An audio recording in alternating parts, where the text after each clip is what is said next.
Global Namaste, Healing Our Earth presents Rotary in Action, Service, Action, Impact. Join us live, Sunday the 28th of June, 2 p.m. BST. Global Namaste, Healing Our Earth presents Rotary in Action, Service, Action, Impact. Join us live, Sunday the 28th of June, 2 p.m. BST. Global Namaste, Healing Our Earth presents Rotary in Action, Service, Action, Impact.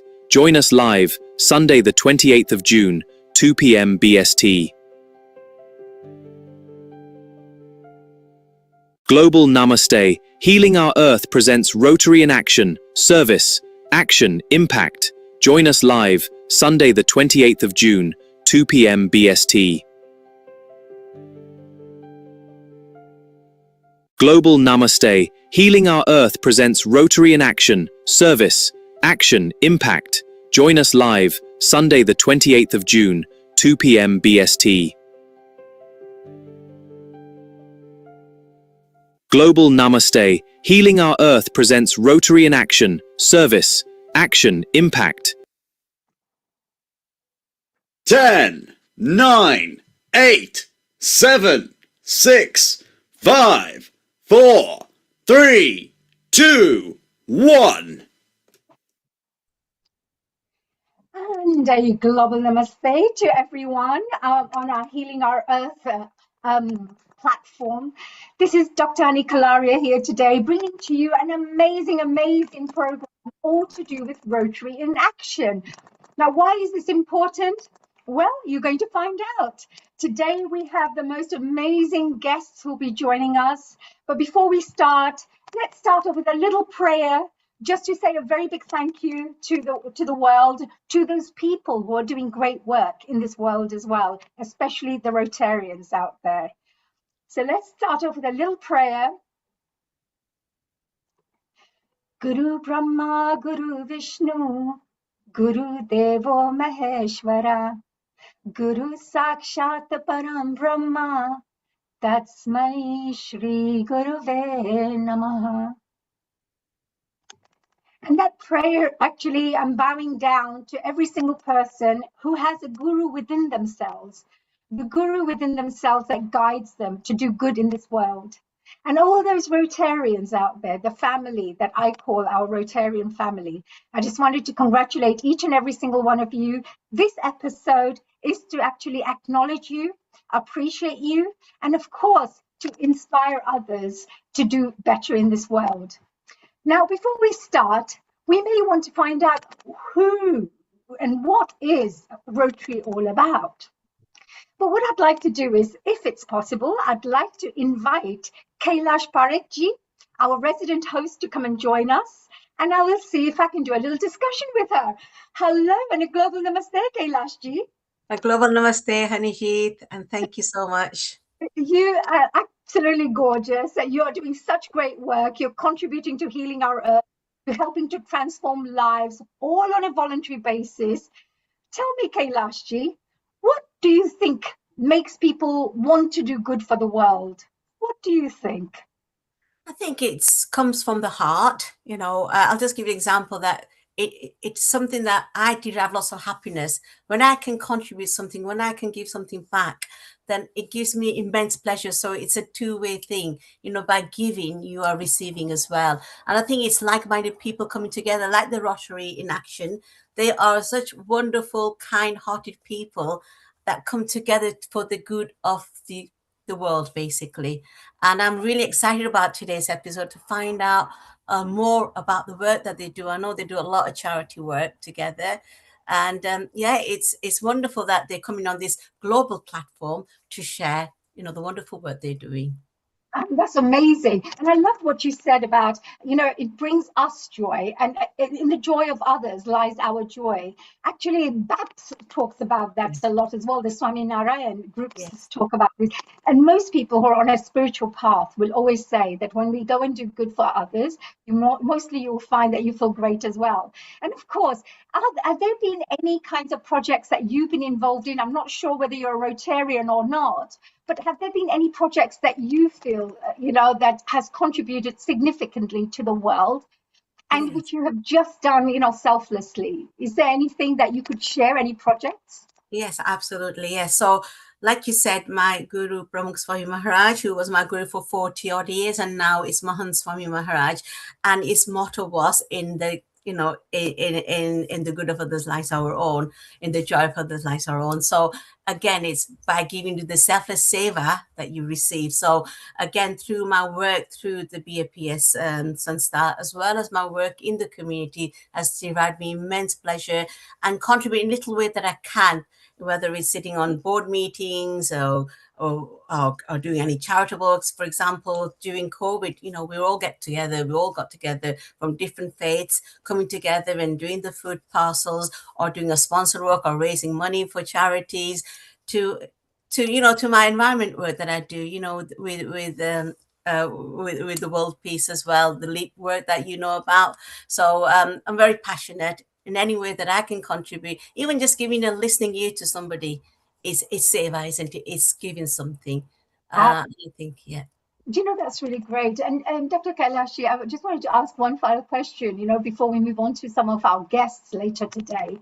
We've got a fantastic lineup of people who are going to be speaking, from people who are out there clearing rivers to people they're using sewing and needlecraft to transform lives. You will also hear of people who've been going into hospitals, like doctors who have used their professional knowledge to go into hospitals and literally save lives of little babies who have just been born, like 2-3 years old. And if that wasn't possible, if they hadn't done that, that life would not be here at this moment in time. I mean, there are so many impactful things, like, for example, Rotary has worked on polio. And polio, many years ago, there was polio everywhere. And now it's almost eradicated, just with a few cases here and there, mainly in Pakistan or Afghanistan, for example. So there seems to be, like, once somebody has a vision to make a difference, some kind of energy, some kind of force, some kind of attraction starts taking place where people come together and start doing what's meant to be the right thing to do for the world, for the greater good, as I would say. So could you tell me, from your point of view, a little bit about Healing Our Earth, our platform? There are so many contributors out there who come and work selflessly on a voluntary basis, like yourself, like our lovely technical team, Nishit Kotak, and our lovely Amrita ji, all the various people, Nil Kumar in the background. All they want to do is educate, inspire, and really just provide some entertainment to the audiences worldwide so we can uplift humanity. And one of those episodes, of course, is Rotary in Action, because we feel that this is the right thing to do to bring these projects to the world so that it gets a bigger platform. Now, tell us, so what do you think about Healing Our Earth? And why do you think more people should come and join forces with us? Why do you think more people should tune in and watch these programs? Oh, yes, a really good question. And I was going to actually mention when you said, projects such as Healing Our Earth. I came here maybe 2 years ago, and I was invited to come as a speaker, about the work that I do in the environment with the colleagues on LEAP. And since then, I was so inspired by the work that everybody does selflessly. I mean, this started, during COVID, at a time where it came from the heart that they were, for example, Neil Kumar, the visionary, wanted to set up something like this, that globally reached out to everybody who was isolated during COVID time.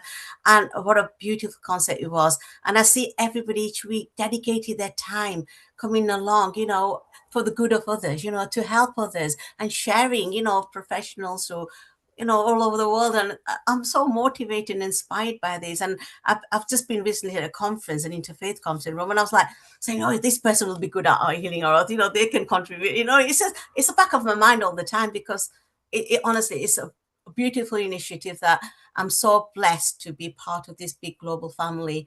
And I want to spread the word.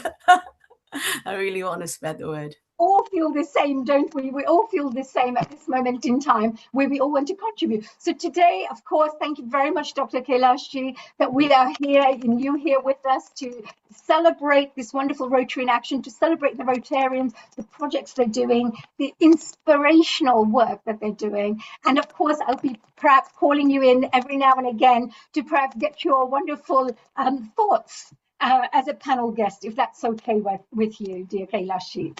Thank you. Thank you so much. And I believe that very shortly we are being joined by, of course, our wonderful doctor from India. We also have Gifty, who's going to be joining us. She's from Ghana, actually, an amazing lady, a very, very, very powerful lady who's using sewing and needlecraft to change lives around the world. So that's brilliant. And Dr. Rakhi Anand Agarwal will be joining us shortly. So as soon as she's here, we will be talking to her about her work. Perhaps we can get Gifty on board and we could start talking to Gifty, who I think can really, really support us and start our program off with some inspiring information. So, hello, Gifty. How are you? A global namaste. You're muted.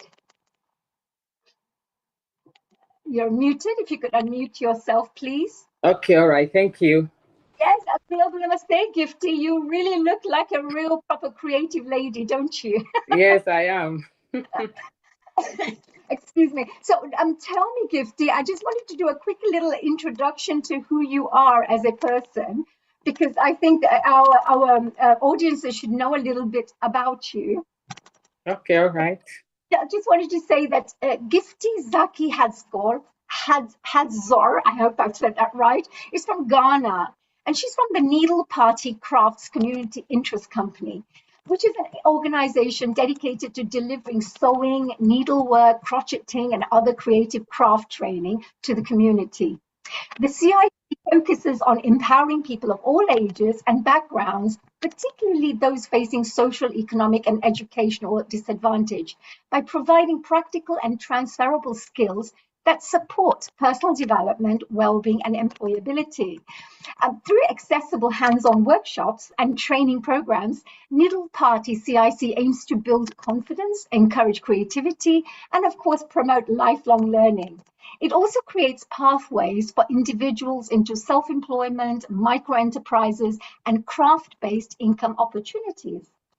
At its heart, the organization is committed to fostering inclusion, reducing social isolation, and strengthening community resilience through creative learning, social connection, and opportunities for self-expression. Now, these are all the areas that Rotary has supported through different initiatives.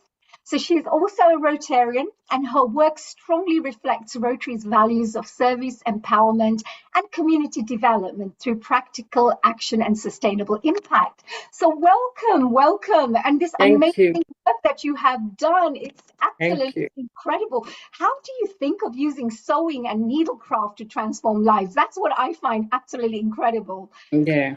Gifty, tell us a little bit, because I know we have a PowerPoint presentation that we'll be sharing just now regarding the work that you do. But tell me a little bit about what inspired you to get into the sewing side of things. Okay, thank you so much, Dr. Honey. I am so glad to be here this afternoon.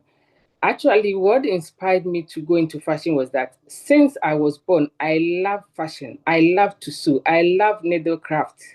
So even back at 1998, 1999, I won an award from the Rotary Club International in Ghana as the best clothing and textile student way back in my SHS. So I have really persuaded this dream, and now I give the skills that I have to my community. Even coming to this UK, I came on a charity worker visa. I used to empower my community, people living with HIV, with my skills back in Africa before I came to UK. So the company sponsored me to UK on a charity worker visa. So I have been giving to my community for the past 15 years. In 2023, I won an award of a grant of 23,500 from the World Bank to support my community back in Ghana. So when I relocated to the UK, I realized that I still have this skill with me. I can impact my community. I can impact anybody that comes across me with my skill, because I know how to give out my skill freely. Yes. And when I joined Rotary, I realized that that was what Rotary was doing back when I was in Ghana over 28 years ago. I remember Rotary gave me an award. So Right. joining Rotary to give what I know to my community is so easy for me to do. Yeah, it's very easy for me to do. And I want people to know that the fashion industry will never and ever sink. Every day there are new things that are coming on board. So when you get that skill, anywhere that you are, you can what? Produce and then sell on a global market. And now social media is helping a lot of people. So it doesn't matter your location. It doesn't matter whether you have a physical store. You can produce anywhere and what? Market it online. Absolutely. Oh, this is amazing. Look at that, because this is something that we don't think about, that, hey, fashion, creativity, clothes can actually transform lives. Let me see if I can share maybe your presentation here. Okay. Let me see if I could share, because these are some of the Rotary values that we're talking about. And here on the screen, I am just sharing, and I think everybody should be able to see this right now. Needlecraft, that's your company. What a beautiful name it is as well. And your discussions is mainly Rotary empowerment through sewing and needlecraft. Is that correct? Yeah. And of course, look at these. I can see some photographs of you, shaking hands with the mayor on the top right hand. All those ladies that you're working with, helping them, design some beautiful, fashionable clothes. And look at the young people as well, all being taught how to utilize sewing skills and cutting techniques. So tell me, I know that you said that the reason you decided to use Rotary as a platform as well, to do what you're passionate about, you thought about making this world a better place through Rotary, through sewing, through needlecraft and fashion. Yeah. Tell me a bit about this. I just wanted to find out the first thing you said as well. Yeah. Can you tell me a bit of your first thing about empowerment through sewing skills? Yeah. Thank you so much, Dr. Honey. Yeah, because when I was young, when I was given that award by Rotary International Ghana, it really inspired me to do more.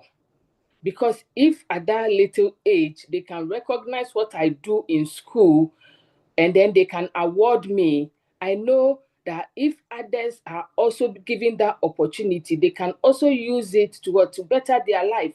And the fashion industry has a lot of money. A lot of money. So you can venture into only one sector of the fashion business and be making money for yourselves. And Rotary is all about empowerment and giving confidence to our society. So if you have this skill, you can even do other things to add to whatever you have learned from our center. So empowering is all that Rotary try to involve, and Rotary on to eradicate poverty in our society. So I think if people have this skill, they can go into a lot of things. They can go into hair bands, chair bars, armrests, cushion covers, skirtings. A lot is entailed in the fashion industry. It's not only about clothes. Of course, we don't really think about that. The fact that, we always think, oh, fashion means clothing, but it could mean hats. And like you just shared, it could be cushions, it could be curtains, it could be other things as well, like lifestyle accessories, so it could be. Exactly. Absolutely. And also, you also said, just shared just now, you slightly touched upon it, the economic and community development side as well. Now, this is one of the Rotary focus areas. We help people become self-sufficient. And you say also that sewing and fashion skills enable income generation, you mentioned, right? Through tailoring. Small businesses, even setting up local enterprises. And you mentioned about the poverty side. Can you just expand a little bit upon this area? Yeah, thank you so much, Dr. Hani. Yeah, about economic empowerment. You see, a lot of people don't really look at fashion as something that can eradicate poverty. When you travel to the countries that produces what we buy every day on our market. They have market for everything. They have market, they do hair bands. When you go, they are producing only hair bands. And producing a hair band is very, very simple, and is basic of what? Sewing.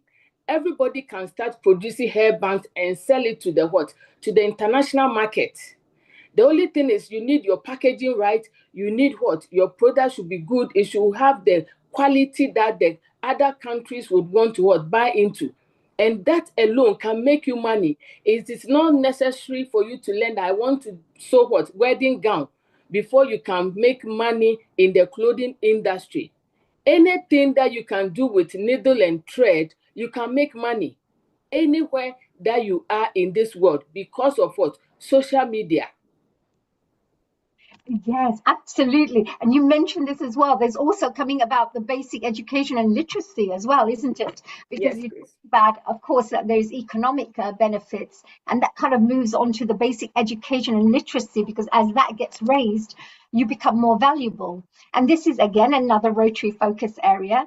And we focus on skills-based learning, don't we? And you use the skills-based learning through sewing.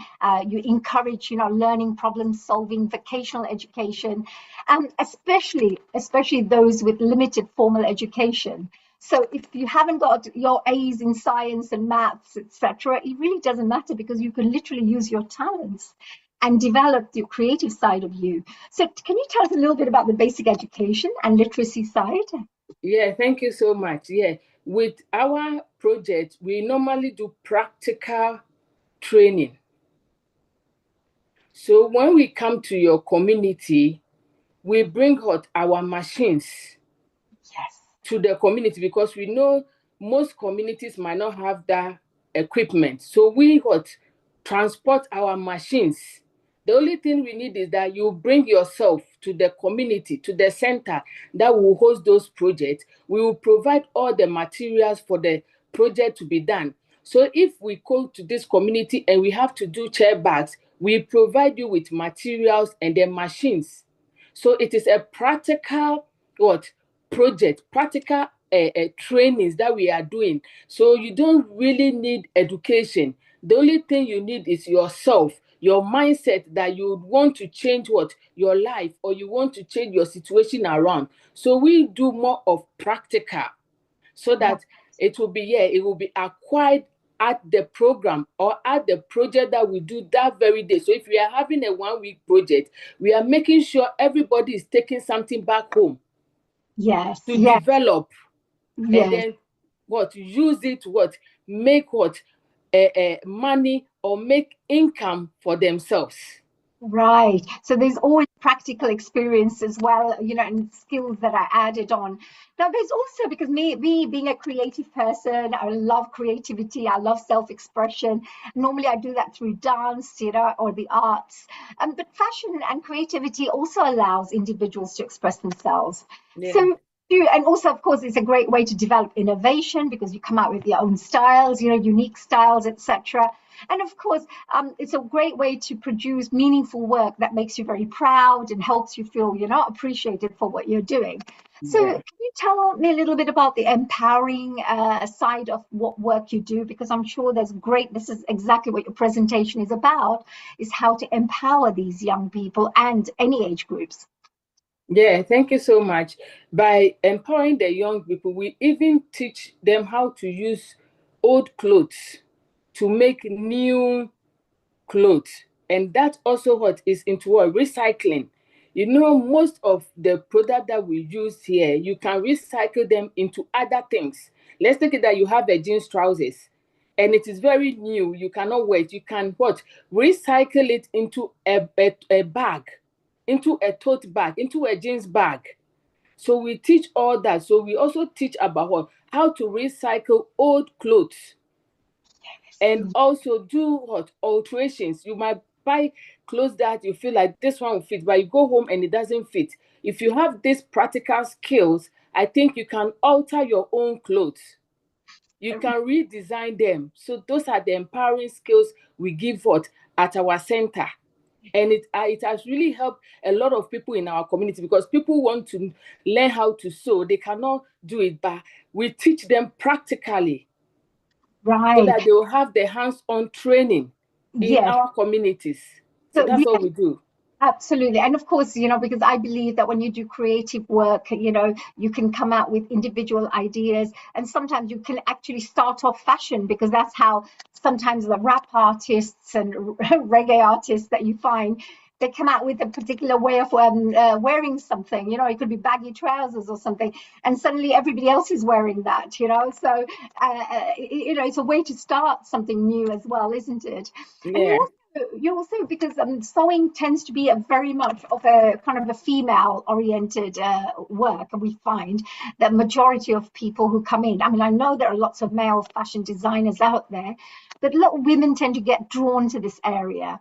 But there's also the women's empowerment, as well as the child well-being focus through sewing. Yeah. And I know that connects with the financial independence, household stability, etc. And of course, children indirectly benefit from this as well. Can you Yeah. tell me a little bit about how, have you got an example where you've helped people do this? Yes, please. Thank you so much. I have helped children. I have helped adults, and then I have helped people that do not really have the time. They are just feeling isolated in the community, just to have a skill that even if they are home, they will not feel lonely. They will be working on something. So I also teach crocheting. I teach weaving. So with the children, I have a project that I call Operation Learn a Skill. So we just started Operation Learn a Skill. You just learn a skill when you are home. Instead of you being stuck on your phone, you do what? An activity. You create something. You post it. See how many likes people will like. And then before you realize, you are making an income out of it. Because as you already said, people wear baggy jeans. They just create crazy stuffs. And people start what? Going into baggy jeans. People start going into fluffy dress. People start this. So that is the same way. When you are able to take this our project seriously, you can also enter into a venture that people will patronize you, because Yes. we all have our differences. So because we have our differences, you will definitely have people who will like what you produce. Yes, absolutely, absolutely. That's very true. That's very true.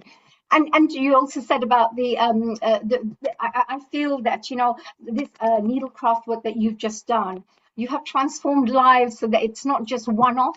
That you're actually securing the whole future for them through this work that you do. So that's congratulations. It's amazing. Thank you. The Thank you. achievement is amazing. And you mentioned a little bit earlier on that you do recycle, you reuse, you upcycle, and you use all the textile waste that's out there to create new things, which of course supports environmentally friendly ways of working. Can you tell us a little bit about the environment and sustainable practices? What do you use, and what do you teach others about this? Because again, this is another Rotary focus area, isn't it? Yes, please. Thank you so much, Doc. Yeah, we used old clothes to do what? Doormats. We have doormats that you use clothes. You just cut the old clothes into sizes, get what? A mat, and then you weave it through it. So people do it in colors. You can do it. Oh, hello, hello. Oh, Honey Gift. has internet She is just left. broken. So let me tell you a little bit more why Gifty is just joining in here somehow. This is some of the information that she shared with me, which was amazing. That's again a 7-part is of course about the peace building and the social cohesion side of things. This is again a very, very important Rotary focus area. And this is normally worked on through community-based sewing and fashion projects. It just brings people together. It fosters cooperation. There's also shared learning, as well as, of course, developing bonds between different social groups as well. We're talking about diverse groups. So, as soon as Gifty comes on board, she'll be sharing that with you. But I'm very much into the peace building side. As you know, I run the International Children's Peace Network. And we know that people working together as teams and working and sharing ideas, etc., is a great way It's a great way. Now, somebody has definitely raised their hands.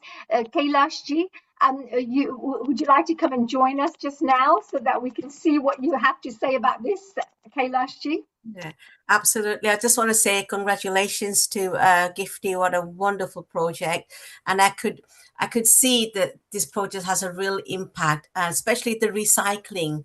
Because from the lead project, we are, our group is moving to recycle fashion.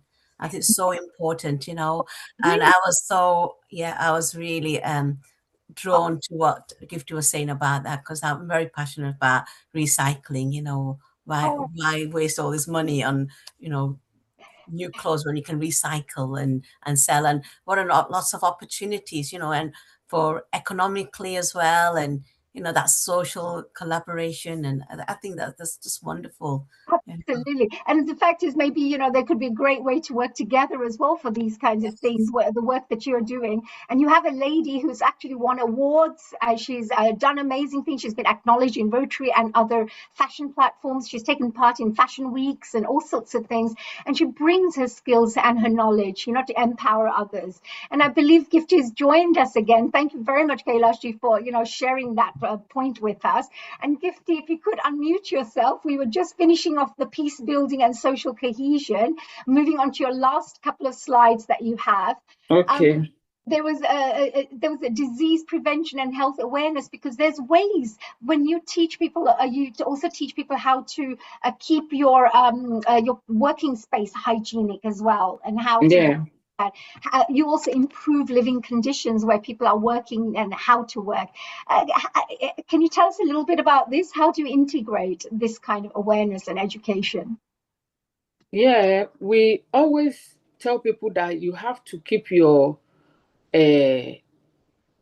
shop or your environment very hygienic. That is why we came up with the recycling of old clothes, because when you sew clothes, there are a lot of pieces, there are a lot of fabrics. So you use those clothes to produce new things that you can sell and make money. So instead of those things going waste, you are now using it to produce other things and sell. So with that, you don't really have a lot of waste, because we know the fashion industry have a lot of fabric waste, cotton, nylon, and everything. So we reuse those things. So because we reuse it, it will not be in the shop or be in the environment that will pollute the environment, but rather we reuse it to produce other things that can still be sold on the market, like wall hanging, doormats, cushion covers, a whole lot, because you can patch up. We do what is called patching. We can patch up other fabrics to do a patchwork that you can even frame and then put it in your hallway. Got it. That's amazing. This is a very big range of things. Now, we were coming to kind of the end of our presentation, so I wanted to run through some of these things here, Gifty. You have two more last points here. One is about community resilience and recovery, because, of course, you say local sewing skills help communities to respond better to economic hardship. So you work with some of the African villages or towns, etc., to support young people and others to become more economically resilient through all of these, becoming self-sufficient as well by having skills that they can use to make money and to earn money, etc. So that's a really, really fantastic thing as well, the community resilience side as well. And finally, I just wanted to ask you the final question about the creativity for well-being, because mental well-being is a very big topic nowadays, but you find that people who get involved in fashion and this kind of creative work, they normally reduce stress. It's less anxiety for them. It builds their confidence. Can you finally tell us a few points about this area, please? Yeah, thank you. Yeah, with natural well-being or mental well-being, because you are active doing something, you don't really think about your problems. When you are isolated, when you are lonely, when you are not doing anything, you will be thinking about your problems. But if you are busy with your hands and with your mind, it removes all that, and it removes us boredom. So even with the elderly in the community, we give them activities to do, like crocheting, weaving. So instead of them sitting idle, we use it to even help them to exercise their eyes, their arms, their mind. Like your everything is involved, because you know that when you are creating something, you need to bring out all your creativity skills to get the work done, and then done well, so that people can buy into whatever you are doing. So I think this project is really helping a lot of people, because when we gather, we feel accepted by each and everyone. We feel loved, and then it's better than you being lonely at home, not talking to anybody, but at least coming to the center or coming and then learning something. You feel belonged, and that alone can help your well-being. Thank you so much. Oh, that's amazing, of course. And I just wanted to quickly show some of the beautiful work that you've been doing, here. Look at these needle crafts, all this empowerment work that you're doing. Look at you looking gorgeous with your sunglasses on, and the workshops that you're doing, the design work that you do, the young people who are smiling at the bottom there. Of course, and here's some information about yourself with the Needle Party Crafts CIC. If anybody wanted to, of course, get in touch, and of course, Kailashji, if you wanted to do any kind of partner work with Gifty for helping to do recycling. And Dr. Kailashji is also somebody who's very involved in environmental sustainability. So this is a workshop that I'm sure she would be very, very keen to hold for her little groups as well, local groups. And I love the fact that, look at you, I really like these young people. They're really focused. Look at them while you're teaching them how to do things. I'm absolutely amazed. And of course, anybody wanting to join Needle Party Crafts CIC is your Facebook, so they can at least forward what you do, follow you as well. Yeah. That's absolutely amazing. Let me see if I can stop the share and then see if we can carry on chatting here and move on, of course, to our next guest very shortly with Ganesh, who's going to be joining us very shortly. So, Gifty, tell us, is there any final messages that you'd like to share? And Kailashji, may I request you to please come on if you can, and let's see if we can have a final thought about this. So Kailashji, what did you think of that presentation? Our lovely Gifty has done great and incredible work. She's changing and transforming lives through something that I would have never thought about, which is sewing and needlecraft. I mean, amazing. And she looks like a stunning model herself. All dressed up and everything. So, Dr. Kailashji, any questions from your side before we move on to Ganesh? Like I said, I really want to congratulate you, Gifty. It's a beautiful project you're working on. And like I said, we are also very passionate about recycling clothes, and you can still look very fashionable. You don't have to go for all this designer clothes where you can use your talent skills. And like you said, it creates opportunities for young people as well. As we want to be entrepreneurs, for women especially. And it creates, like I said, economically, it contributes as well. And it overcomes isolation for those who are isolated, gives them something to do, basically. So it ticks all the boxes, Gifty, and I'm really passionate about it and love to sort of link up with you. So my question to you is, what inspired you to do this? Because it's so, you do it so beautifully. So what was your inspiration behind this? Yeah, my inspiration behind doing what I do is that I have really loved fashion. I remember when I was going to SHS, I wanted to do clothing and textiles, and they said they will let me do food and nutrition. I said, no, I want to do clothing and textiles. I have it in my genes. And I was doing absolutely well. And I was taking all the awards in my school for clothing and textiles. So I realized I can impact, and I love to teach. I love to teach others my skill, so that at least when they get the basis, they can run with it. Because everything is about basis. If you get the basis right, you can go the extra mile. So because of that, that is why I always want to nurture people through the basis. How to use the machine, how to do straight stitches, how to stitch well, how to stitch nicely, correctly.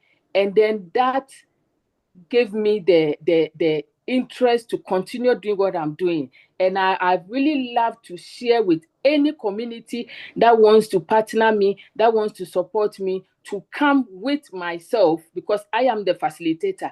I will move myself to your community and then help. Yeah. That's amazing. Isn't it really good? You know, this is something very true about Rotarians as well. I find, Galeshi, they just want to go out there and do something. They really just want to serve. And it's always service above self, which is one of the values that every Rotarian tends to follow.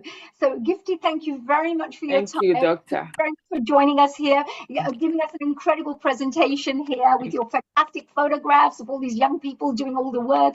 And of course, inspiring each one of us and bringing some glamour onto our platform. Thank you. Thank you, Doc.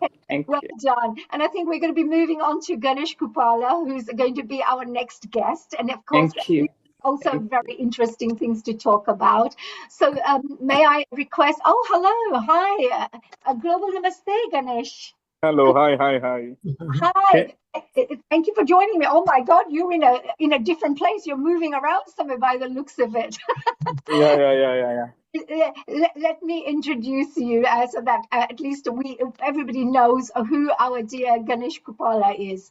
Honey, while you introduce Ganesh, can you please landscape your video? All the guests, when you come, if you landscape your video, like how beautiful. Thank you. Don't touch it now. It's beautiful. Go ahead, Anand. Thank you, Neilji. Thank you. So just to let our wonderful audience members know across the world that Ganesh Kuppala is from the Rotary Club of Stratford, based in the London district. He's a community leader, a host, a motivational speaker, and a public image chair of Rotary Club of Stratford. He's known for building engaging platforms that connects people, ideas, and impactful initiatives. He's also an advisor and mentor with a new program called Innovate for Good, a 3-month social entrepreneurship incubator that supports early stage change makers, especially in developing solutions for social and environmental challenges. And this they do through mentoring, workshops, and collaboration.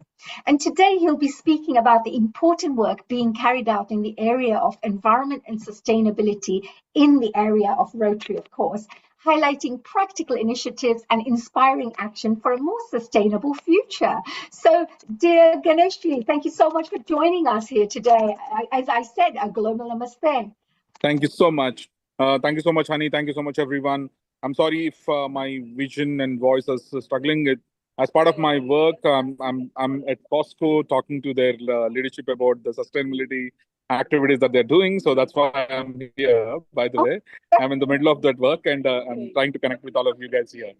So what I'm going to talk about today primarily is around what we have been doing recently on the climate action, because all of you would have noticed that the London had London Climate Action Week last week from 22nd to 28th.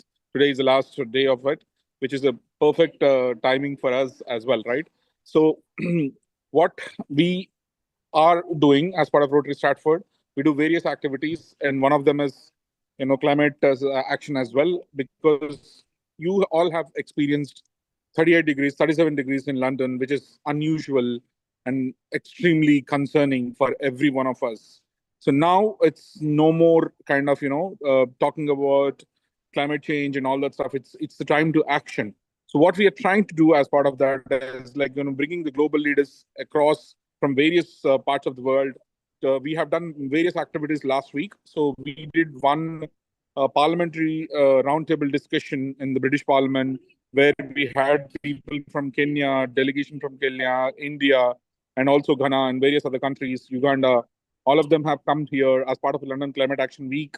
And we discussed about, what are the different focus areas that should be.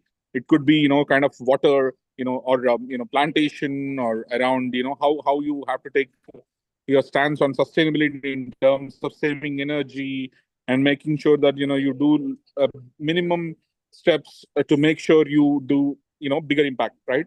Sustainability, or when you talk about climate action, these don't have to be really coming from UN or, huge COP summits and all that stuff. What you can do is, do it from your home, bring the change at your home. if you switch off one light a day where you're not using, if you save 1 liter of water from your tap every day, that's going to change immensely the whole world. So as part of it, we wanted to speak to change makers who was doing all this stuff. So we had one team coming from India who's actually called Igniting Minds. They are working on basically igniting the younger generation communities to kind of build a sustainability and green network where they can actually impact not just like Rotary, like what we do. We bring communities together and do action through the. What this organization have done is basically with the community-led partnerships, they have, my numbers would actually surprise you now, what I'm going to tell you. They actually planted 196 million trees. 196 million trees. That's incredibly huge number. So we wanted to learn from them. So I spoke to Mayor of London Borough of Redbridge. We conducted an event as part of London Climate Action Week. We brought, High Commissioner of Mauritius. We brought in this particular organization, IMO. We had our local MPs and climate, our cabinet and all of them coming together and discussing about what we can learn from this kind of initiatives and what we should be doing in local areas. As I mentioned, we don't have to do huge stuff. Maybe small changes from home would matter a lot. When we did as part of that, everybody who attended that particular event on the both of the days, one from the parliamentary event, the other one is in the London Borough Bridge, we planted a sapling on everyone's name with geotagging and giving the life tracking of the trees. So those are the kind of changes we can do. As simple as for your every birthday, plant a tree.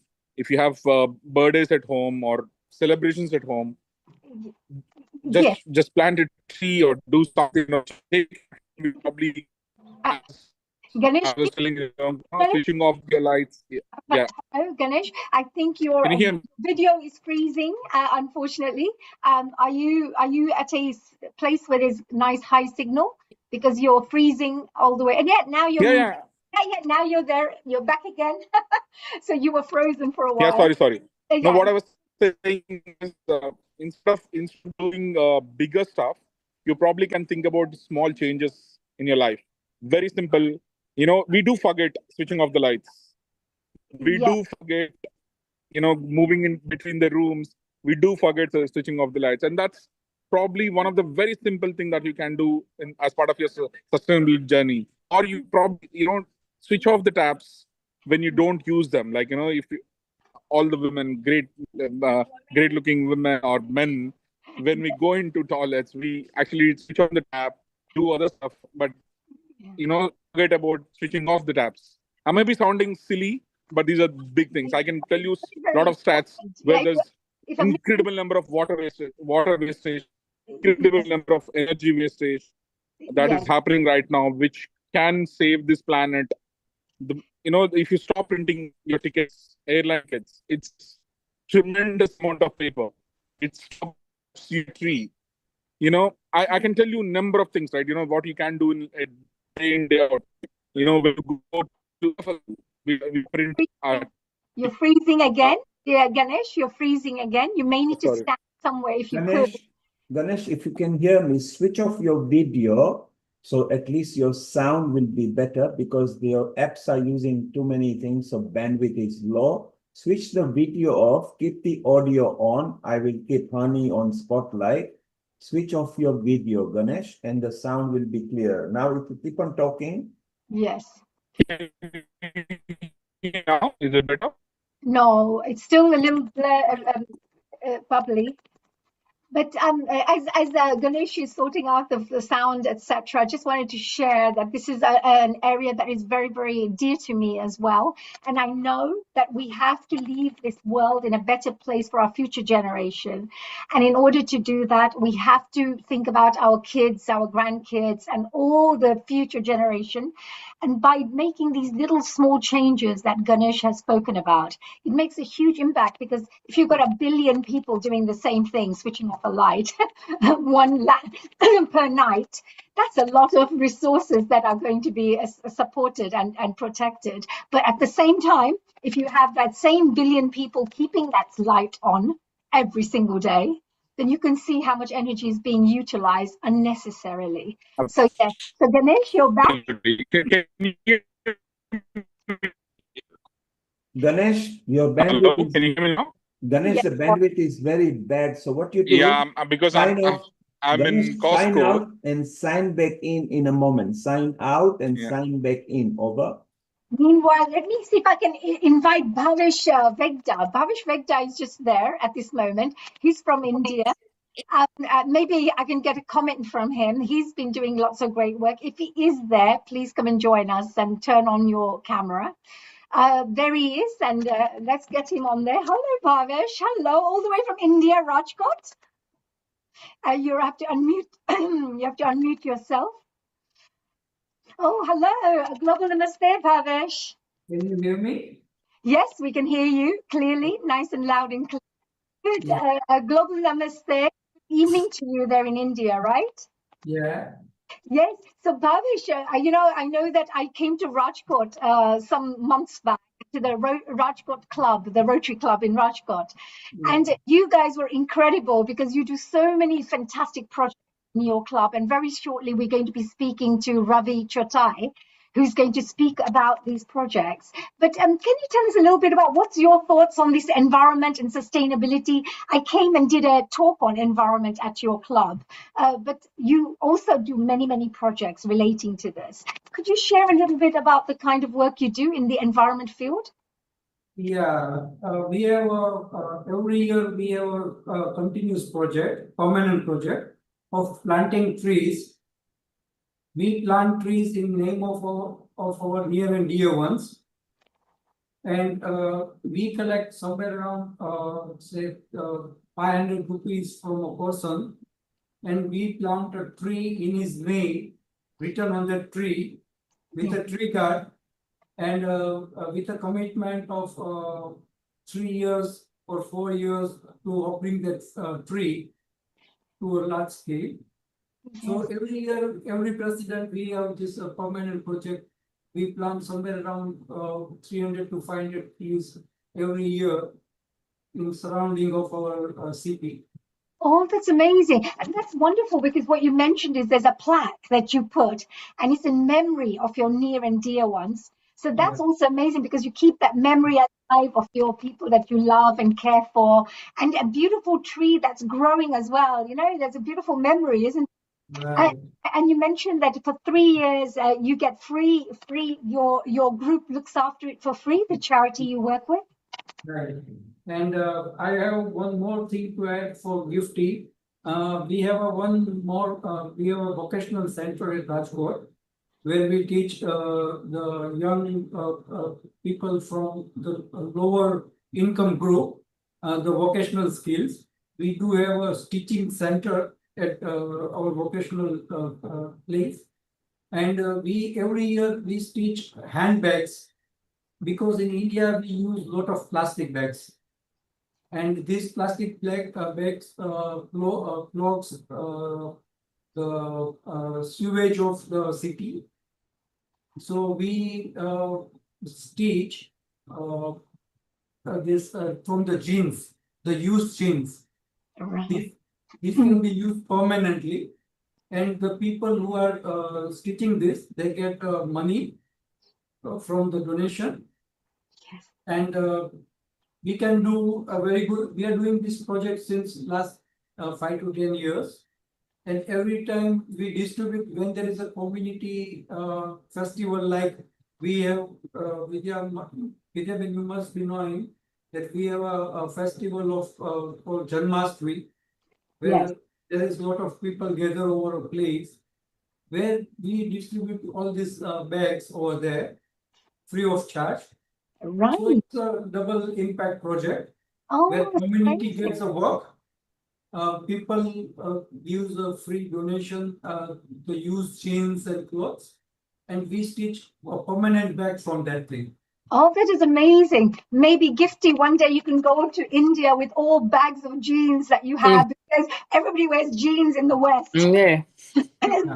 Even help. That is a one project which we will be doing for this environment thing. Yes. And this year we are even thinking of having a project.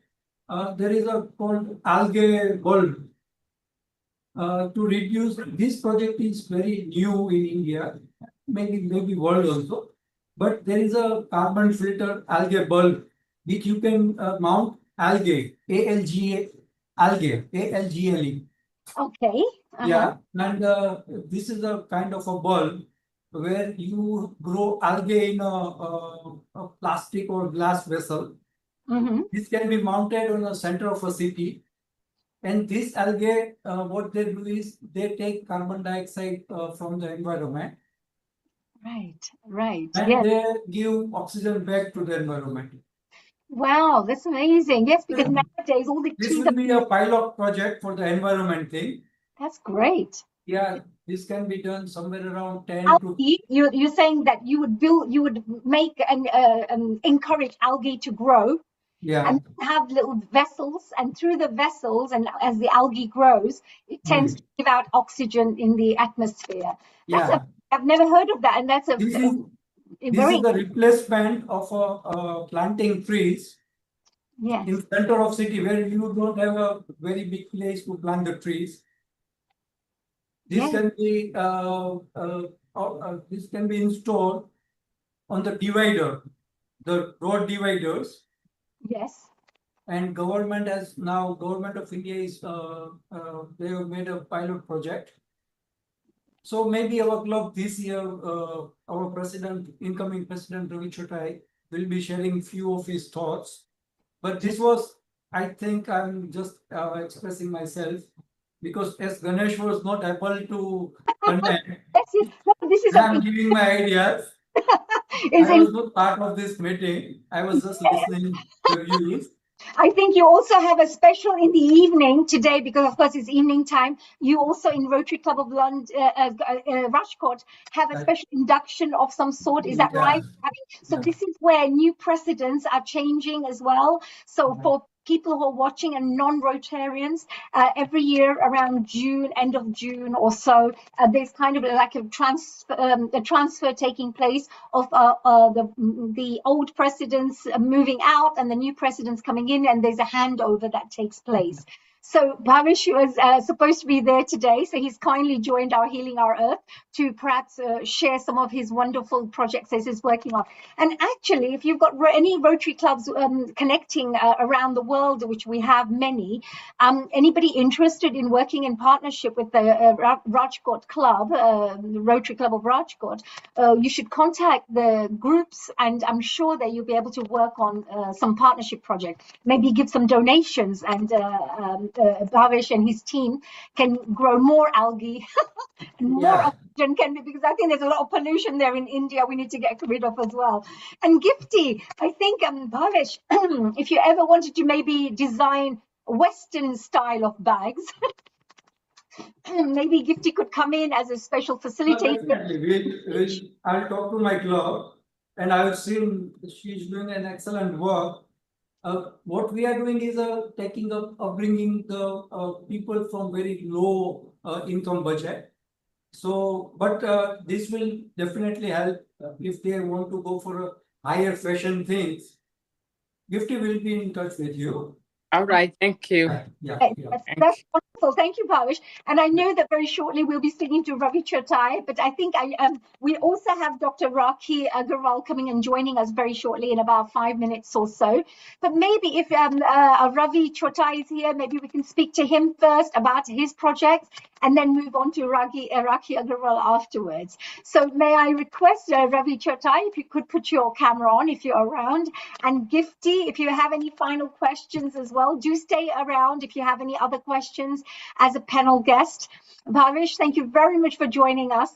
And hello, and a global namaste, Ravi Chotai. You have to unmute yourself. Thank you. I must say you're living a philosophy of one world family, which in India we call Vasudhaiva Kutumbakam. Yes. It's so nice to get connected, globally. So thank you so much for having me. Oh, thank you for joining us. And before we say anything, let me do a quick little introduction about you. This is, of course, Rotarian Ravi Chotai. He's incoming president of the Rotary Club of Rajkot, which is the Rotary District 3060 in India. He's an educationist. He's also passionate Rotarian, dedicated to driving meaningful change through service, leadership, and community engagement. Today, he'll be sharing the inspiring journey and impactful initiatives of his Rotary Club of Rajkot, showcasing the difference they're making in the community, as you heard already from Bhavesh Vegda, who's part of the same club. And of course, they're also... He's our past president and a mentor to our club. Yes, Bhavesh is very, very well experienced. I can see Bhavesh Vegda. He's a family, actually relative of mine, so I'm very proud of him. And he's very, very happy to know it was in his year when me and my wife officially inducted as board members. This is way back in 2014, close to 12 years back. Yes, yes. And Bhavesh Vegda, I remember working with Rotary Club of London, and when he was a president, both parties came together. They applied for a global grant, and they also bought really high-tech equipment for the locals, especially to treat cancer patients. So I know he's done incredible work, and that's still being transforming lives till this day. Yeah. So congratulations for the incredible work you guys are doing. Thank you so much. Thank you.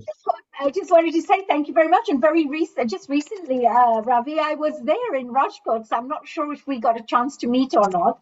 But I just wanted to welcome you. Congratulations on your new presidential year. and I got a chance to meet my wife. She's right next to me. Oh, yes, of course. Is she a Rotarian as well? She too is a Rotarian. Hello, Global Namaste. Hello, Namaste. Yeah. It's a privilege for us to connect all around the world, knowing the stories and the journeys who are doing for the betterment of the society. I'm really, really pleased. I think all Rotarians share the same values, that we want to hear inspiring stories, and we want to also share our inspiring stories. And thank you very much for joining us here today. So tell me, Ravi, what will you be sharing with us today? What do you have? So, basically I have a PPT wherein, it would discuss about what projects we have done. Yes. Basically, as Rotary Club of Rajkot Greater, we are more inclined towards projects, which you rightly mentioned 2-3 minutes back. Along with that, we're also into education and the proposed projects for next year. So, I'm starting my new year from 1st of July. Oh, so I just take 5 to 10 minutes to present. Absolutely. And, so just allow me to share my screen, please. Absolutely. You should be able to share your screen if you wish. And you have a very beautiful wife with a beautiful smile. There you go. Thank you so much. Thank you. Thank you. You may want to enlarge the actual.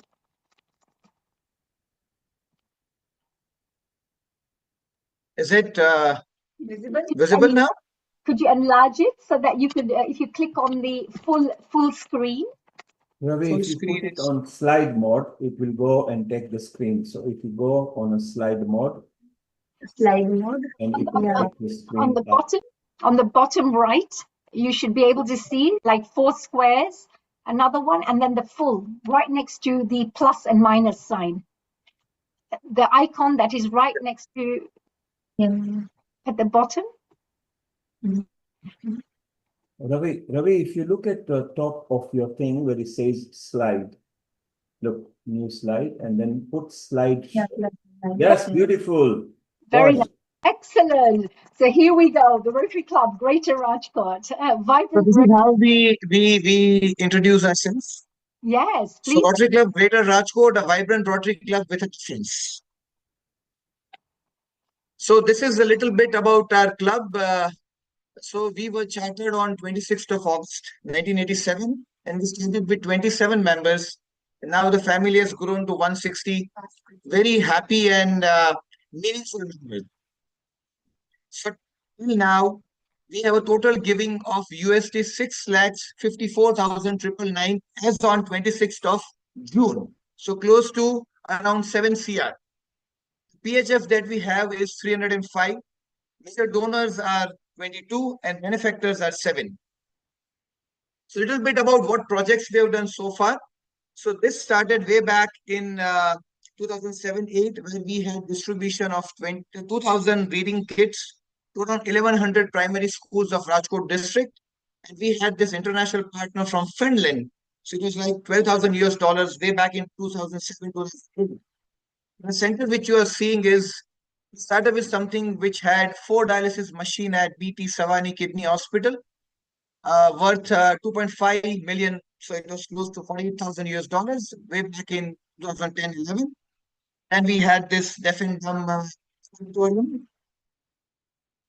It's a very unique thing, one which you're seeing in the center. It was a water drip irrigation at Jeevan Shala.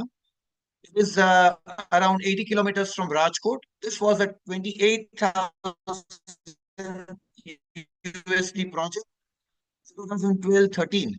And one which you are seeing on the right, this was 10 dialysis machines given to BT Savani Kidney Hospital. This was at that time one of the biggest projects, and the money raised was around 1 lakh USD. Going further, the one you see on the left was late PM of Gujarat, Shri Vijay Rupani.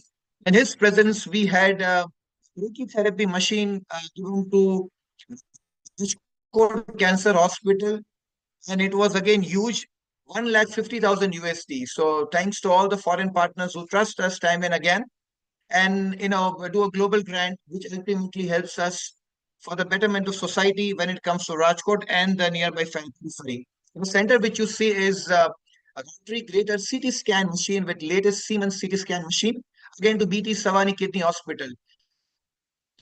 This was even huge in terms of project size, wherein we could touch around one which you see on the right. This was in an ICU theater given to Panchnath Hospital. It happens to be a local NGO and doing work for the community since almost more than 100 years now. So mammographic machine, 1 lakh USD. And the thing which you do, which you're seeing on the right is Surmai Sanj. So this is something where, we call artists from India, the renowned artist, and it is basically for the public image. So this, which you are seeing, was basically an idea to raise funds for the ICU center at BT Savani Kidney Hospital again, wherein we had so 3 generations, 1 nation was the concept. Wherein we had a public image, and through that we could raise around 1.5 CL. Ultimately, the donations went to BT Savani Kidney Hospital. So now coming back to my dream project for this year. So basically, it is all about an establishment of modular operation theatre, Ramakrishna Ashram Medical Center. So when I say this, this is a project proposed for a modular OT. So the project cost includes 1.86 CR. So why this need? So I was, just analyzing, and couple of data is already mentioned. So basically, Ramakrishna Ashram is a ground spiritual organization founded by Ramakrishna, way back in 1927. Where this new initiative, rather the modular OT, is to be set up. They're completing their 100 years in March 2027. These are the figures. These are the things which they do as a charity, which includes care services, dental treatments, physiotherapy, cerebral palsy rehabilitation, pediatric care, and many more.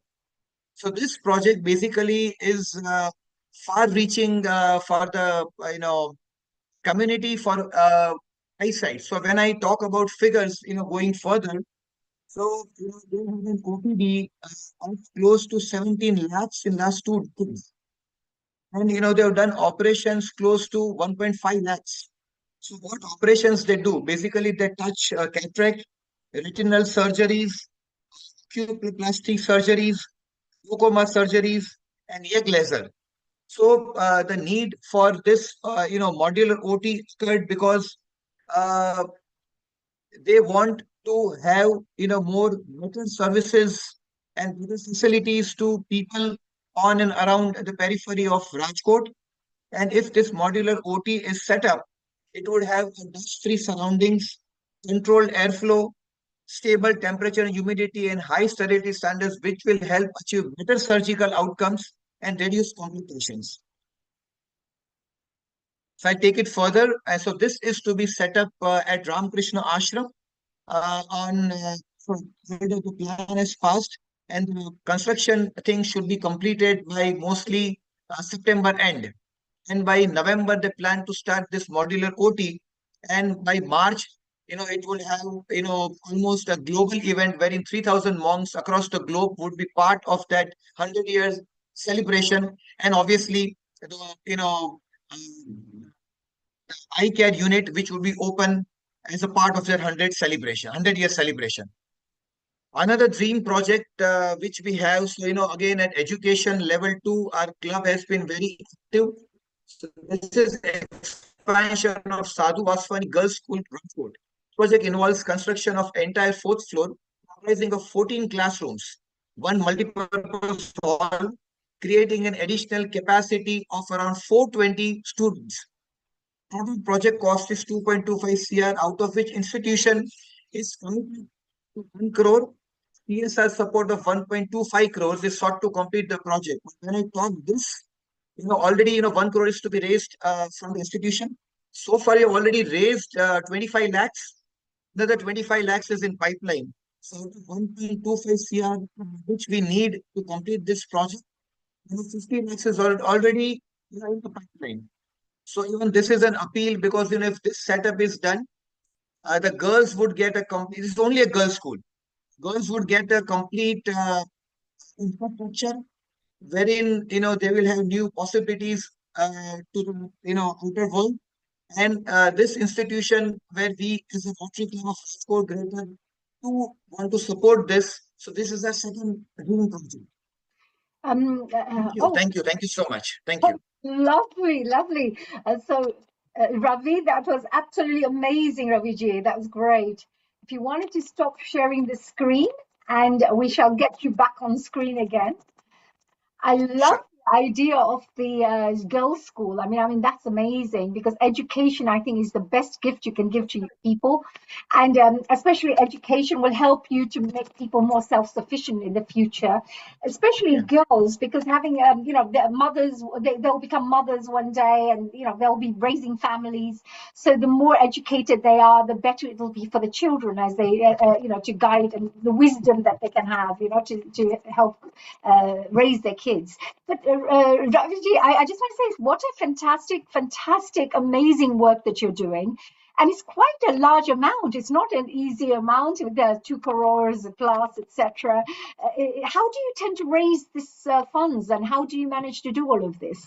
So, when you talk about how do we raise funds, so we as Rotary Club of Rajkot Greater are into our 40th year. So when I start from 1st of July, I'll be the 40th president of Rotary Club of Rajkot Greater. One very unique thing about our club is we don't have presidents who can repeat their years. So every year, one president, then he signs off. Right. So every year we develop leaders. Great. So, about, coming back to your question about how do we raise funds, more or less it is like international partners like you who trust us, and we go on something what is called a global grant. Yes. And then we also have CSR partners who trust our projects, and then they also contribute. So then at this juncture, when I'm talking to you, and the appeal is across the globe, we are really in need of a global partner. If they feel right, more information needs to be shared on the 2 projects we shared, we would love to cooperate.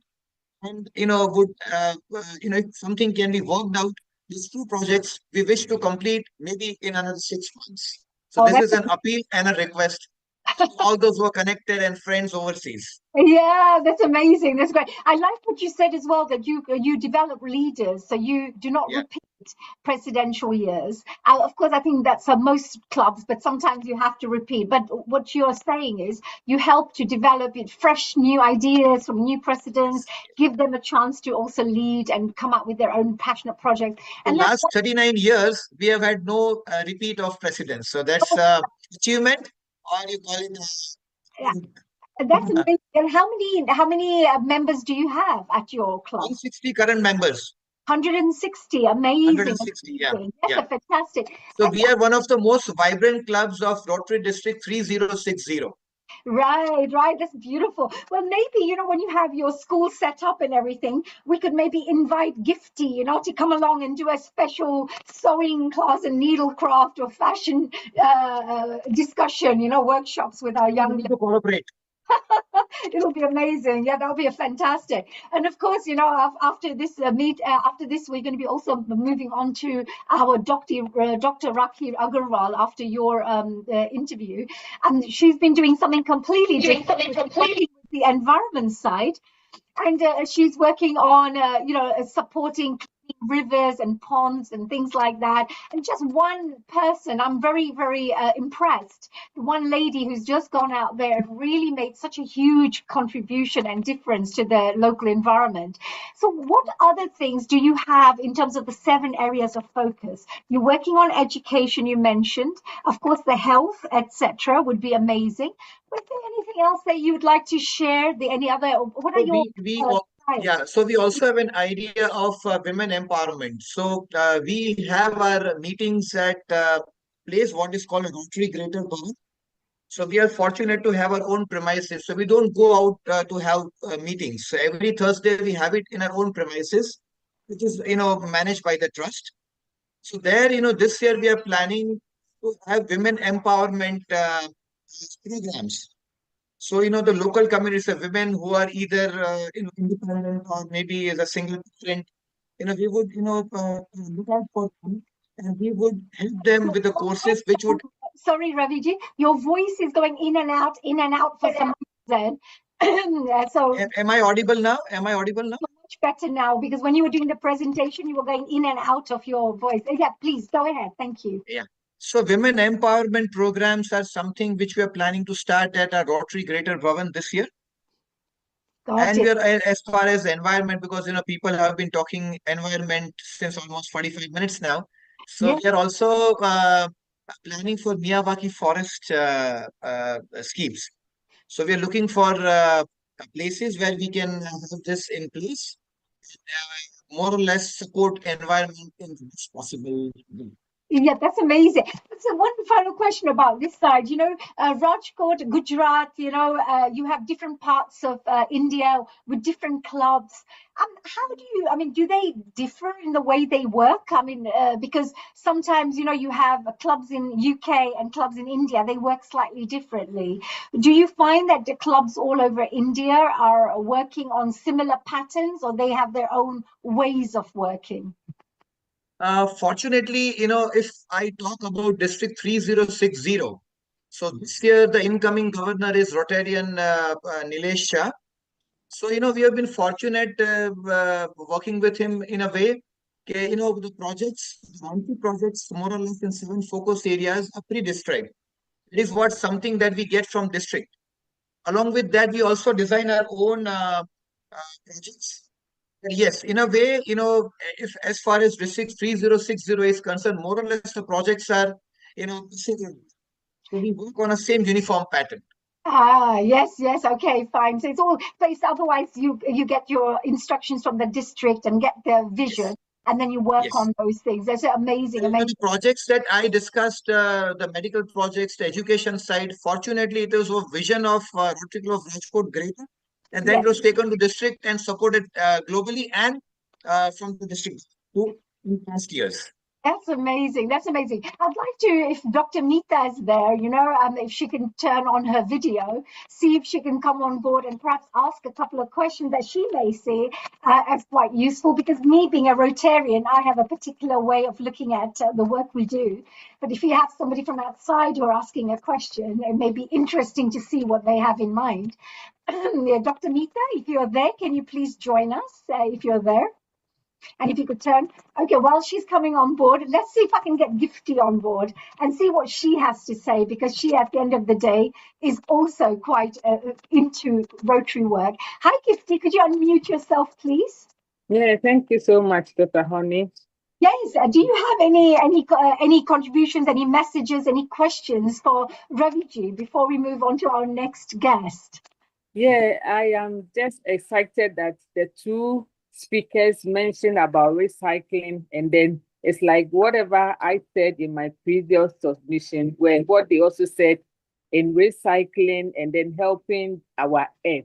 So I am happy that we are all in line in one goal, and then what we want to do for our community, and then at the same time make our health be a better place for all of us. So I'm ready to partner with any of the club members who need my services, and then we see how best we can help our community. Thank you so much.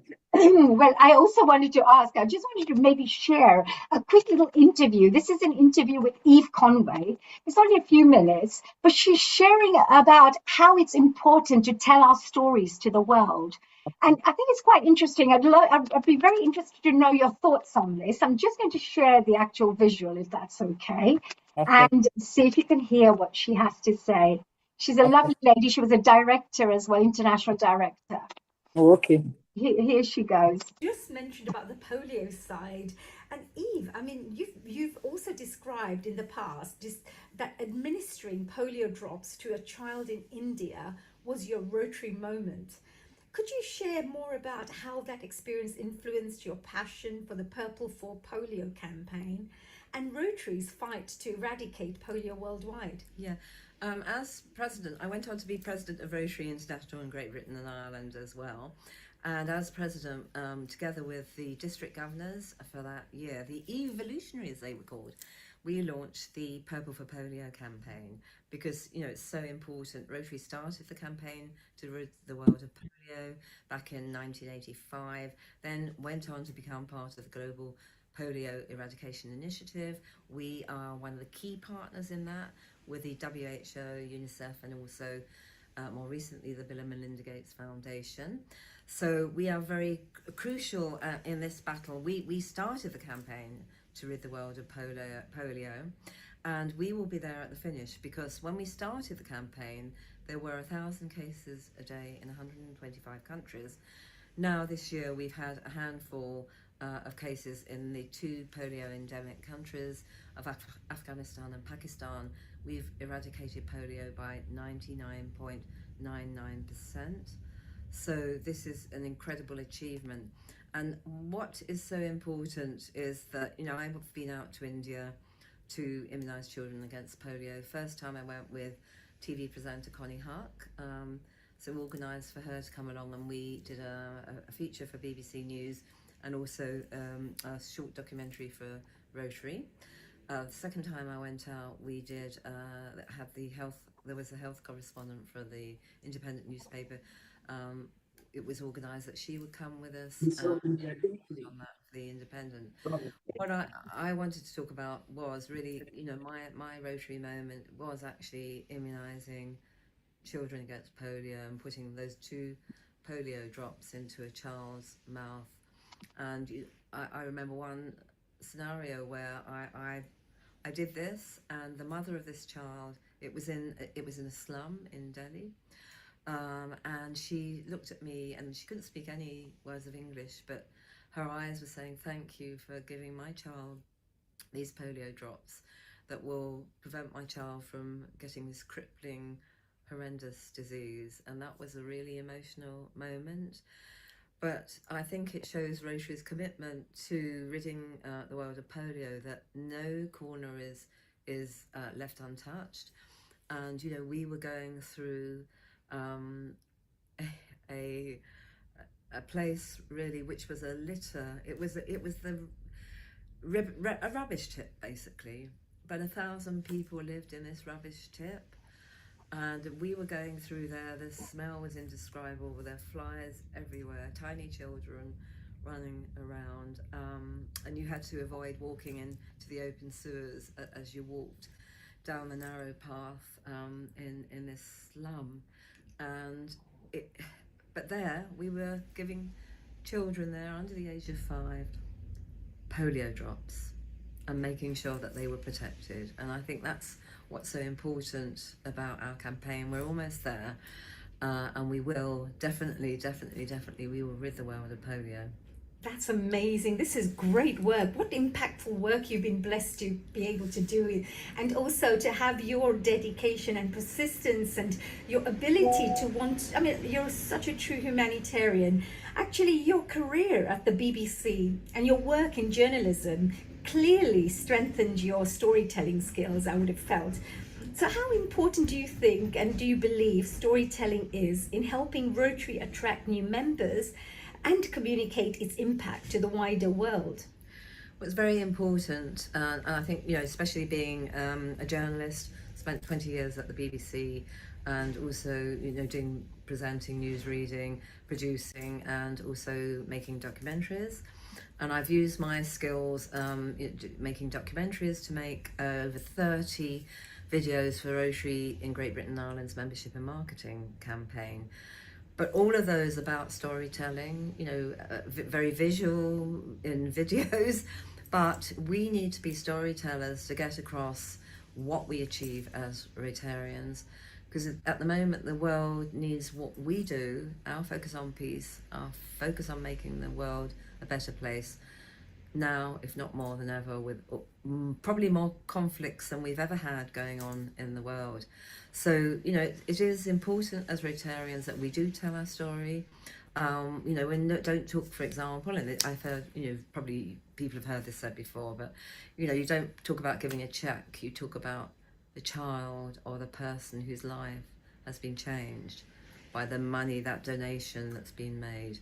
That's what it's all about. It's about us making the world a better place, us making people's lives better, and also saving lives. And those are the stories that are very, very important for Rotary moving forward, but for the world moving forward.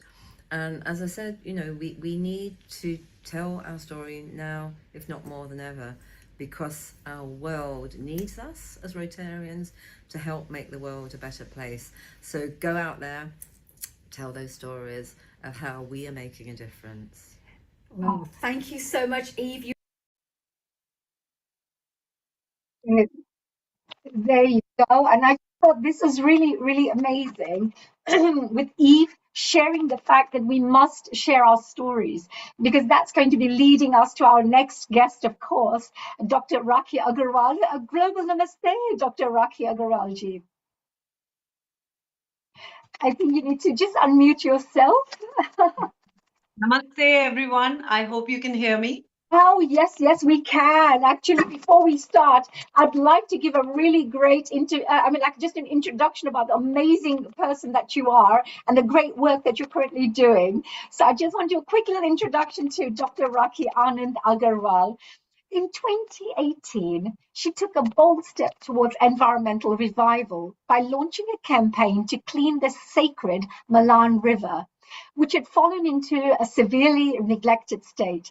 With the support of her hospital staff, as she's a doctor, and community members, she led an on-ground cleanup efforts and created strong awareness through social media, bringing urgent attention to the issue, which is exactly what Eve was just talking about, is we have to tell our story.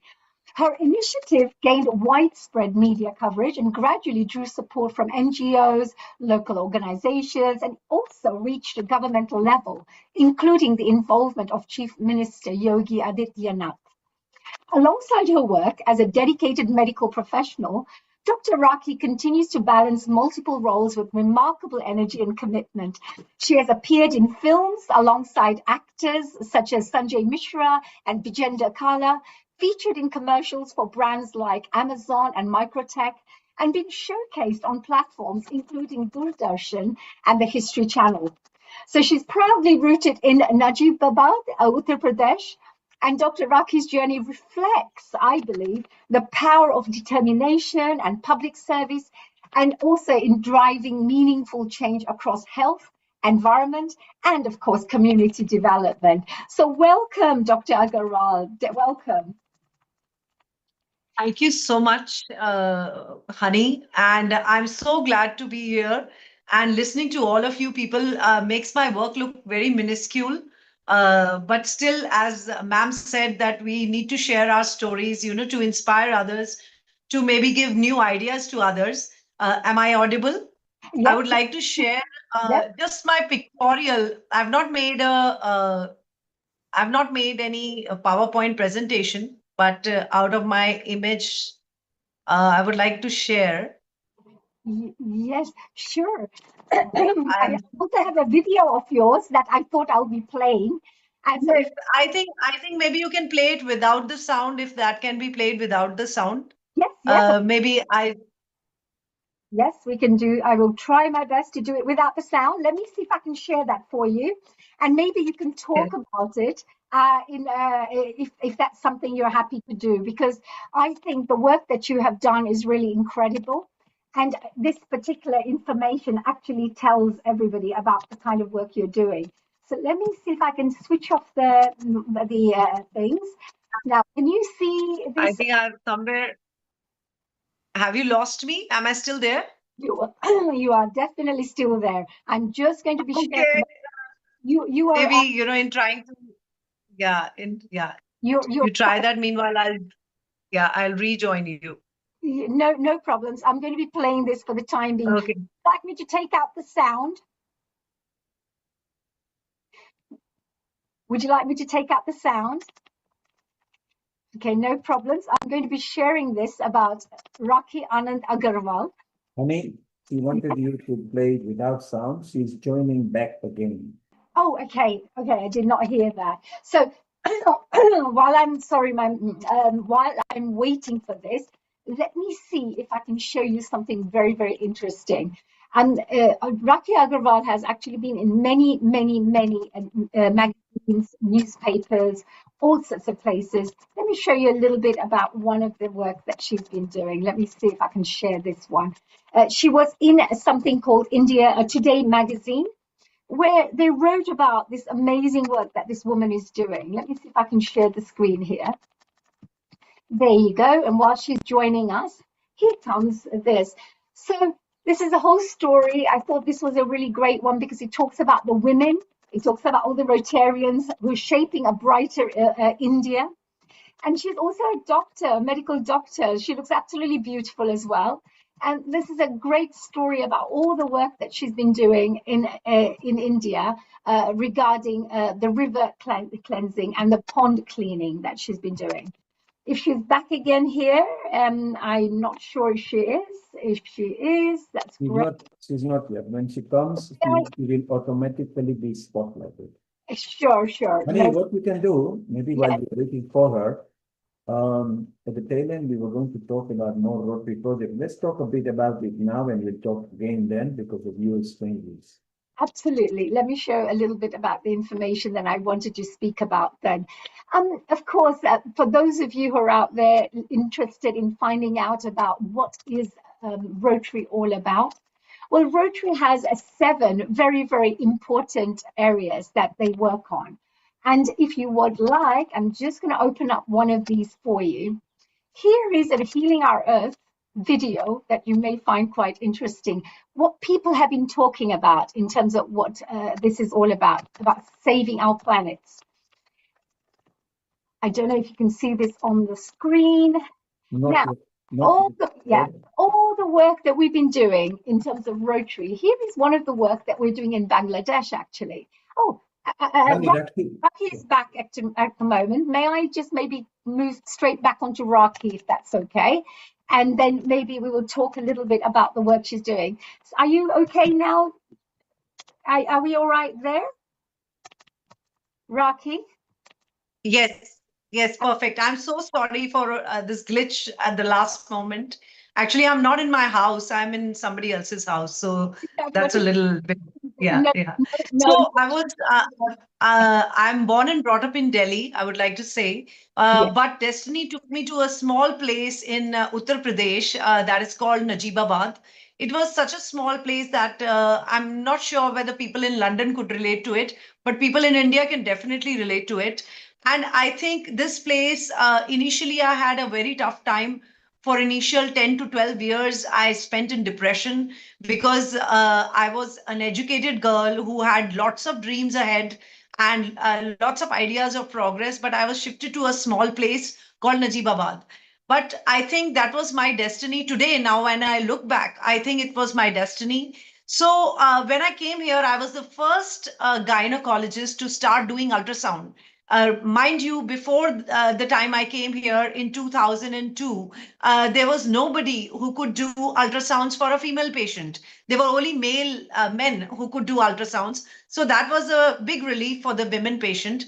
And when I realized, the kind of life these women are living, it made me shift my focus.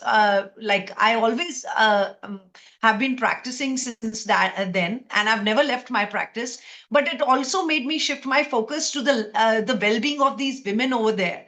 I felt that they are living a life, that I have never experienced in my lifetime. It was something very new to me. I have had a very liberated, independent life in New Delhi. And here I'm seeing women who are married at the age of 16, they're having children, and they are basically just baby making machines. So, and in those days, female feticide was very common in 2003. In those days, people used to diagnose on the ultrasound, and they used to kill the female fetus in the womb, which was totally unacceptable for me. And I thought, maybe even if I'm a doctor, it doesn't really matter. I have been brought up with such an upbringing from my parents that I just can't let this happen right in front of my eyes.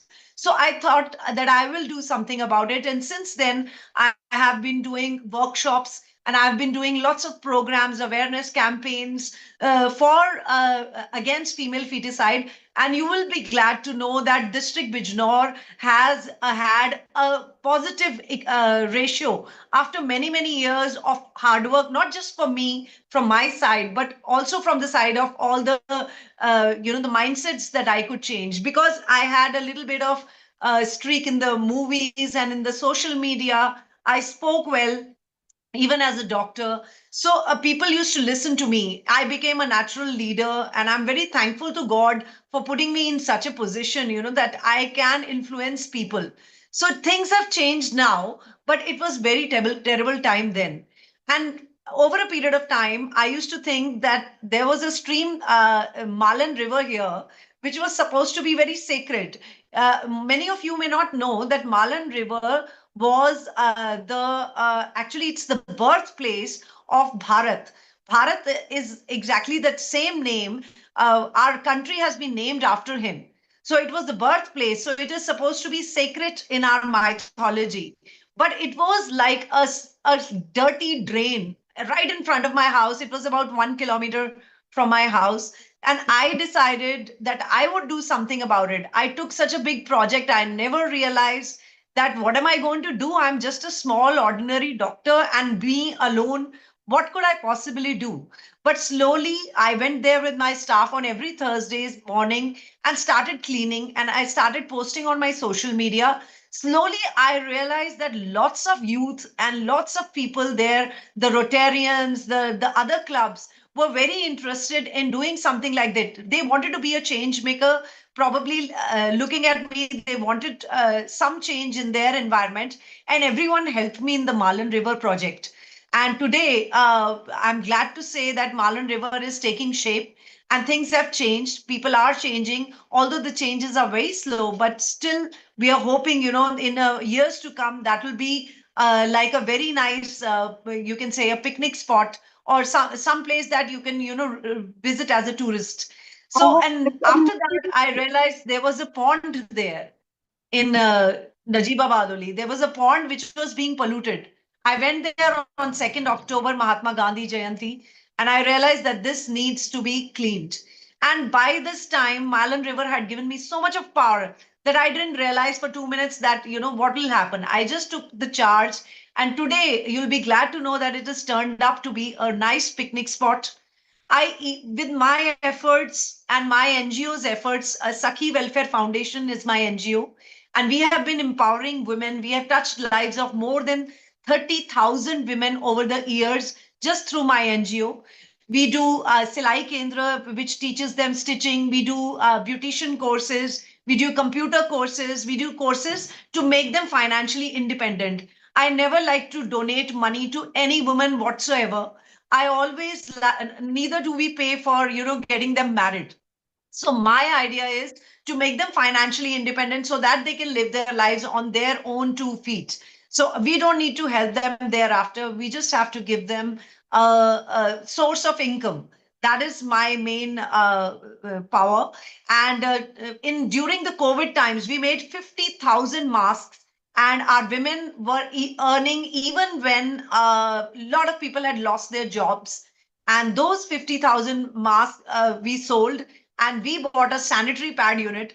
And now that sanitary pad unit is running, and we are selling sanitary pads. So this is like, besides me being a gynecologist and a full-time doctor, I'm able to manage this because I have a team who are ready to help anytime and every time. And besides this, Najibabad never had a playground or a stadium. So we, because we are now a group of people who are consolidated in such a manner that because of this, everybody listens to us. Because of being an honest person who is never, I've never taken donations. I've done it all from my own hard-earned money. Although, maybe donations could do a little better. We can do something even better. Like I heard how the hospitals are being opened. Just now, our fellow Rotarian from Rajkot, Mr. Ravi, was mentioning, and he's doing commendable work. And I really am glad, that I could hear all that. That somebody is doing so much for our country and so much for the humanity as a whole. That really warms my heart and humbles me to the core.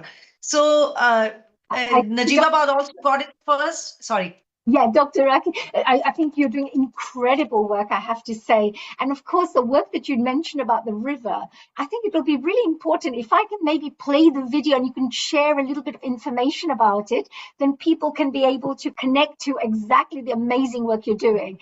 I'll keep the sound out, but you can then at least share as we are playing the actual video what it's all about, and maybe you can talk about it. So if I can play this for you. Yes. Yeah.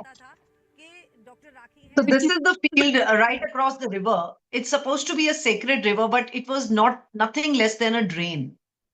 And in those days, what was happening was my mother, I was sick for a while. I went into a myomectomy. So my mother told me that you should give, you should feed the fishes. Like our Indians, we are superstitious. We believe a lot into, you should feed the fishes. When I went to feed the fishes, this is what I saw. And I was like, how can I feed the fishes in such a polluted water? So this is the place where I started working. When we were working, I remember, people taking a plastic bag and throwing their stuff, which was mostly, puja stuff, inside the river, which was very, very disheartening. This is Najibabad. It's a very small town. I'm a gynecologist there. I at least deal with more than 100 to 200 women per day. I'm in touch with 100 to 200 women per day. We have a staff of 100 people. Out of that, 50% are women. So I thought, it would be a good idea I don't need to tell anybody. I can just order my staff, to go there. When we went there, this is my son right next to me and some of the people who joined. So when we went there, it was like people had thrown the sacred stuff from whatever they do puja. You understand puja? Yeah. They do prayers. They are throwing all that sacred stuff into the river, thinking that it's some, I don't know what kind of an ideology that is. I don't incur to such an ideology. But when I started working and I started putting my work on the social media, I planted trees there with my son. You can see my son. It was raining heavily. And he was like, have you come here only for the photos and you will go back, without planting the trees because it's raining? I said, no, I will plant all the trees. And today, can you see this tree? That tree, this is the tree that has grown to that length. And today, we can easily stand in the shade of those trees. This was the place where children wanted a playground. And this was a rotten place. Nobody was actually doing anything. I went to the district magistrate of the place and I organized a Khel Utsav, which is a sports to call everyone for sports event. So you can see how the children, there was a crowd of 2,000 children over there. Can you see the crowd of 2,000 children over there who wanted to, who liked sports so much, but there was not a single playground there. That really broke my heart. And at one point of time, I thought, I will spend all my money, but I will create this playground for them. But this playground saw the light of the sun. and our district magistrate was very touched with our efforts and with so much of interest of these children, that today we have number of playgrounds now in Najibabad, even a sports center. And it actually overwhelms me when I see, I'm going back to my journey, and I'm seeing this. It encourages me to do even better. I can't tell you how it overwhelms me. Yes, So you're very passionate about this, and I can see this, and which is amazing to know. Most of the Rotarians that I know, once they decide on a project, that's it. They are really on the case, and you, I have to say, are incredibly, dedicated with the work that you're doing. I have Nilji here. Perhaps he wants to ask a particular question. Nil Kumar, did you have any comments on this incredible work that's being done? Global Namaste, Dr. Hani, and a global Namaste, Dr. Rakhi. Rakhi, you may know or you may not know. You may know or you may not know. Hani is your duplicate here in London. He took a gang of people in London to clean the river. He took a gang of people in a park to clear London. And he vociferously advised these people to plant a tree, whether in the school, home, garden, or in public. So I can see both of you, maybe at a similar time, then this was 2, 3, 4 years back, doing the same stuff. So you two, women empowerment, should be bringing this on. Rakhi, we are very proud of you that from being in the doldrums, so much, listening to your mother, going to a place, looking at the yonders, and suddenly the idea came and you did that. You should constantly keep in touch with Hani because she loves exactly what you are doing. So congratulations, and you are both part of it. Hani is a senior member here at Healing Our Earth, but you are also now a family of Healing Our Earth. Keep on doing good work, and kudos to women in power. Thank you. Oh, thank you, Nilji. Nilji is always very, very, very supportive of all the work that we are doing, especially in the field. Thank you so much. And what you're doing is I'm very passionate about, because I do this myself. I go and clean the river banks. We organize it through Rotary, and we have many Rotary clubs and volunteers coming together. And we partner up with locals, like the local library and the local council. So the local library gives us free tea and biscuits and things, and we meet there and things like that. So we work together. And from there, of course, by the time we leave, we have bags, like we have 100 bags of rubbish that we've cleared up, and the whole place looks spick and span.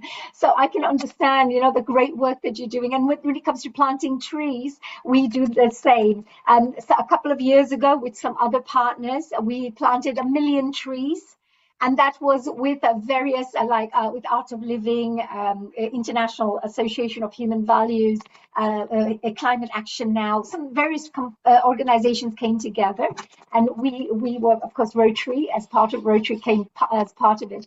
But 1 million trees were planted, and that was really good, and created jobs for people who now plant and then look after those trees for 15 years afterwards, to ensure that those trees are nice and steady. Like your one, it's nice and steady. It's grown to a point where you can now give shade. And I just want to say, incredible work. Playgrounds are so important for young people. They need a space, to express, to bring out their skills, to connect and with other friends, etc. Otherwise, the children will go off on the streets and get into wrong kind of areas. So by keeping children, the phone, they're hooked onto the social media and the phones. They need to go out.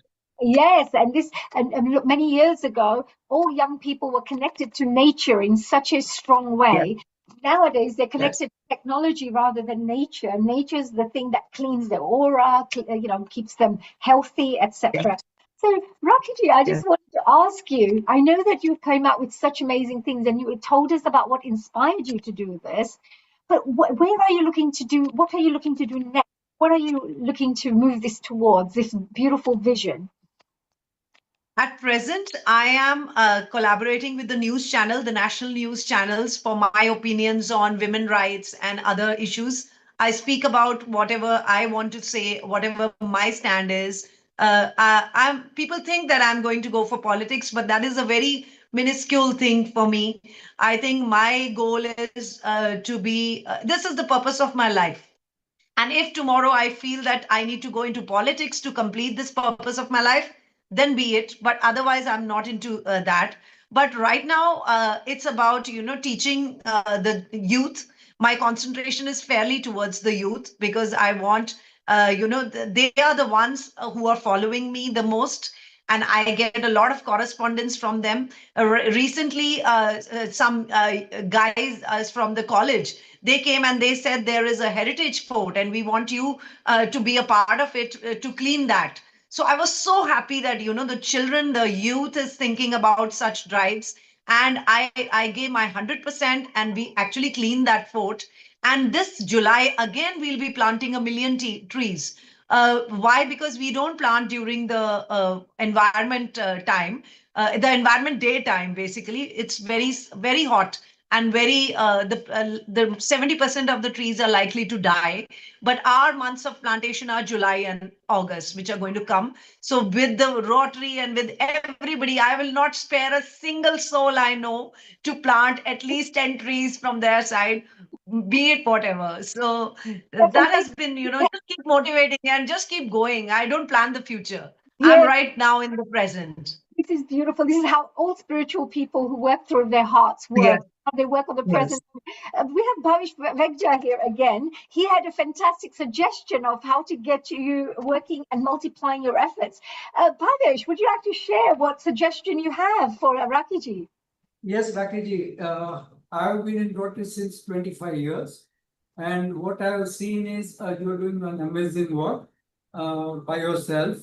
But I would suggest that if you can join with a company who has a CSR, that is a corporate social responsibility. That is the fund every company. I know. Yeah. So there you can use that money. See, I think you don't want to take a donation, but this is not a donation, but this can help you to multiply your effect very fast, and you can make changes as if you have a background of money, you can do changes very fast. Yes. Yes. Thank you for the suggestion, and I'm actually onto this idea already. Right. Okay. Yeah, that's fantastic. Thank you, Bhavesh. And of course, the CSR, the people with the CSR, they're looking for projects to fund anyway. Yeah. They're looking, where do we spend this money? Where do we, invest this money in the best way? And by looking at the kind of incredible work you're doing and the really impactful work that you're doing, if you allow me, I can give one example. If you allow me, yes. We have a CSR of SBI right now. And we have this last year, we have distributed 40,000 sanitary pads to the girls with the help of SBI. SBI's State Bank of India CSR fund. We have distributed 40,000 sanitary pads in a year to the needy girls in the villages surrounding to Rajkot. Yes, that's great. So we could partner up. So we don't have to go for a donation. We just have to implement the work, and we are the bridge between CSR and the needy people. Yes. Yes. Maybe I can take your advice after the meeting. If your number can be shared, we can talk about it in detail later also. Yes, great. And of course, just to let you know, Bhavesh, Dr. Rakhi Anand is a member of the Rotary E-Club of Winter Haven, which is Florida, USA. Okay. So although she's based in India, she's part of the E-Club, Rotary E-Club. So I'm sure she can connect with any people around the world through the E-Club, so which is fantastic. So you're amazing there. Also Gifty as well. She's a member of the Rotary Club of Battersea.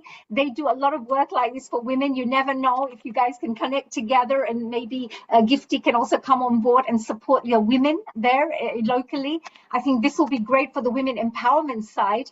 I'm sure This is the Rotary platform is great because this is a great place to interact, to connect, to multiply our efforts as well. I think this is the most important part. Absolutely. Thank you to Anil Ghai, who actually introduced Rakhi Agarwal. Later, we will be speaking to this really amazing man as well. He's doing, oh, here he is. We can see a little bit of him there. He's going to join us a bit later because he's on the train platform somewhere traveling.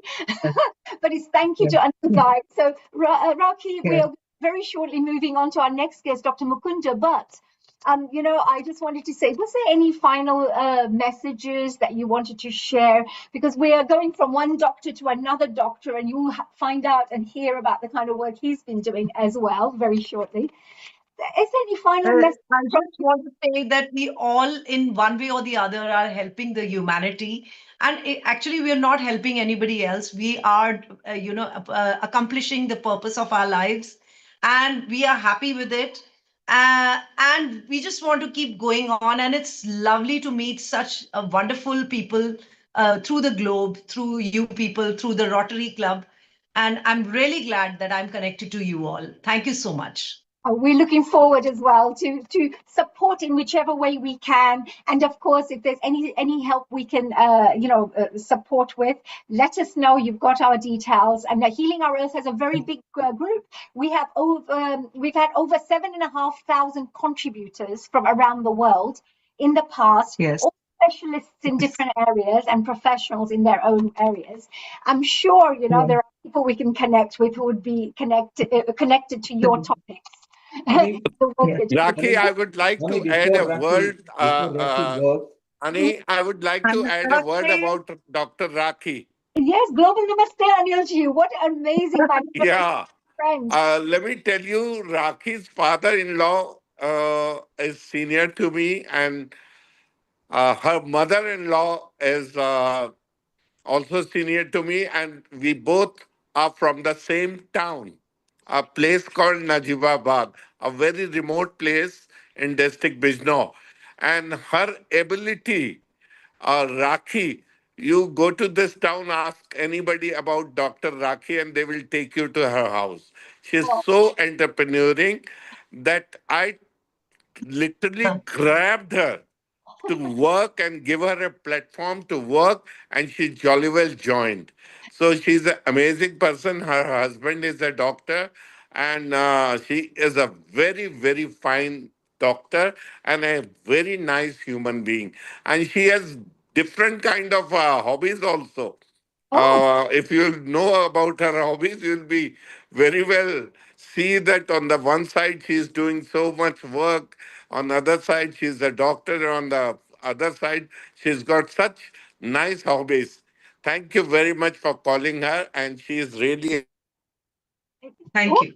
Yes. Thank you, honey. Thank you, Anand. Thank you, honey, and everybody on the Zoom. Of course, we're going to now move on to, of course, Dr. Mukunda, and he's another very amazing gentleman. So, hello, Global Namaste, Dr. Mukunda Chitravar. I think you have to unmute yourself. Please, before I introduce Dr. Mukunda, maybe you have a comment about Dr. Rakhi Agarwal, because both of you come from the same profession. Is there any points that you may wish to share before we move on to your presentation and an introduction of yours? I came pretty late, so I only caught up the last few things, but congratulations to her. Her interests are really varied, and I can understand as a medic in India, they're very, very busy. In spite of that, if she's doing all those great things, hats off to her, really. Absolutely. Well, Dr. Agarwal, I just wanted to say thank you very much for joining us here today on Healing Our Earth. We're looking forward to doing many more projects with you, or supporting you in whichever way we can.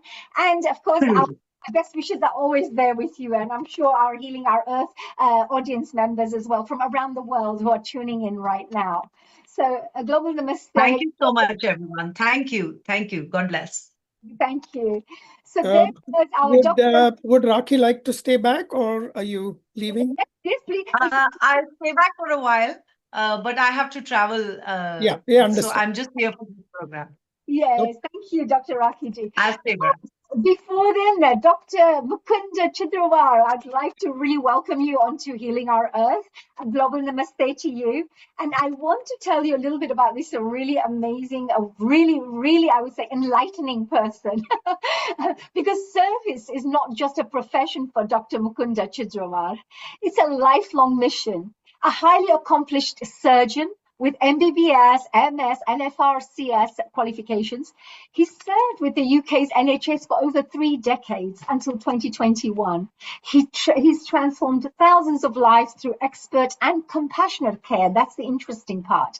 His journey with Rotary began in Rotaract, so he was a tiny tot at the time, where he held key leadership roles and evolved into an extraordinary Rotary career.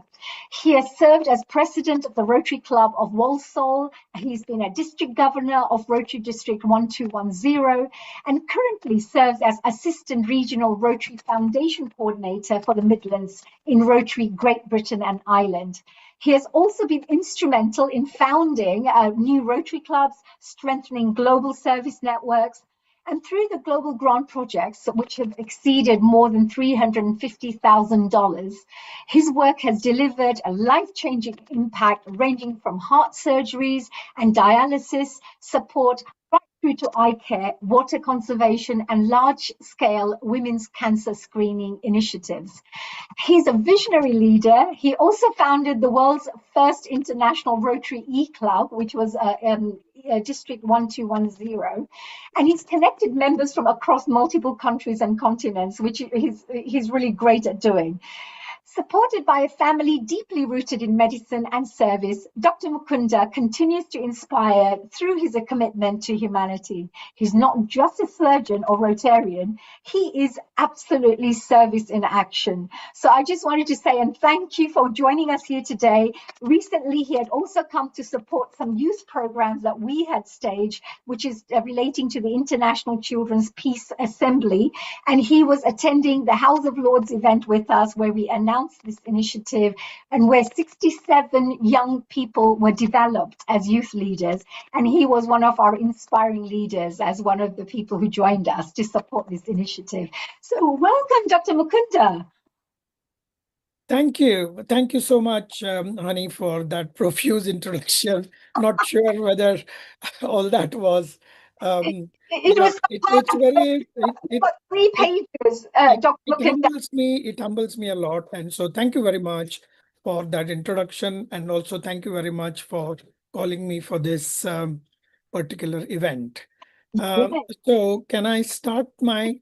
Yes, now today I just wanted to share that today, our Dr. Mukunda will be sharing some really interesting information on people who may be interested in how the foundation, the Rotary Foundation works and the global grant system. Because there are so many districts and clubs out there who may not be so familiar with the kind of work that's being done through the Rotary Foundation Global Grants. And at the same time, Dr. Mukunda is really at the forefront of ensuring, that people get these kinds of funds. He does inter-district projects, helping and ensuring that large-scale projects take place through this. So please, Dr. Mukunda, please go ahead. It's your platform. Please share whatever information you'd like. Yeah, thank you so much. Thank you.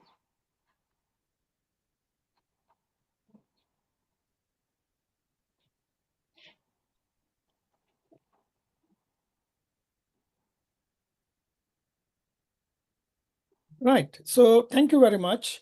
I'll be talking today on transforming lives through Rotary Foundation Global Grants.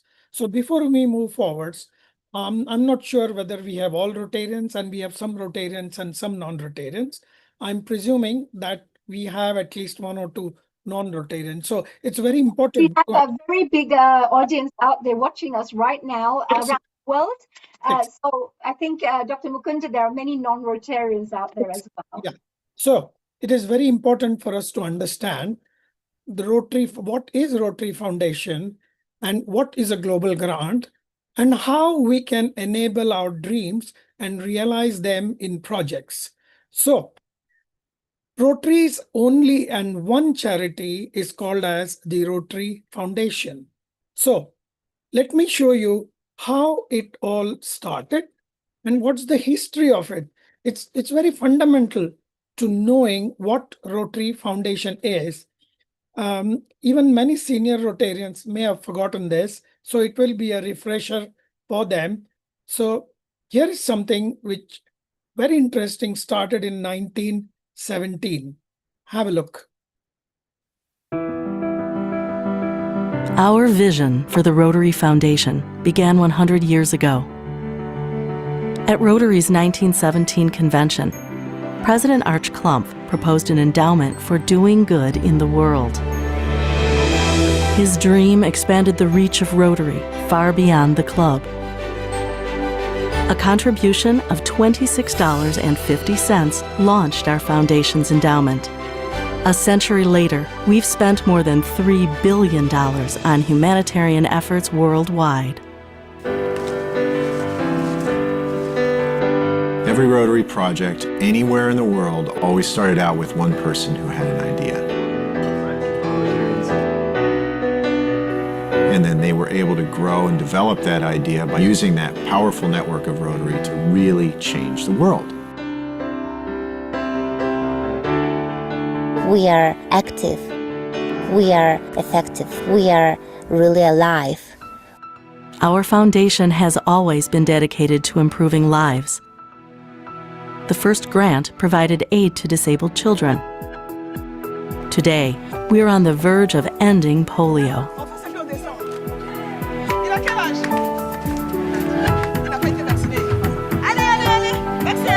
Et lorsque je vois une mère me sourire après avoir donné le vaccin à son enfant, cela comble ma journée de joie. Parce que j'ai la conviction que cet enfant ne sera jamais handicapé. Without Rotary, this polio campaign wouldn't be anywhere.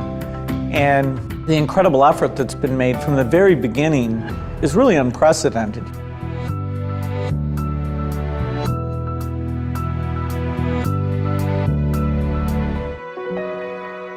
In the wake of a world war, we made a global impact by funding scholarships for international study. Today, we train the next generation of global peacemakers. The Rotary Peace Fellowship takes people who have the desire to learn and gives them that opportunity. Good intentions alone are not sufficient. This is one of the most important things an international organization like Rotary should do. We all see this as a passion.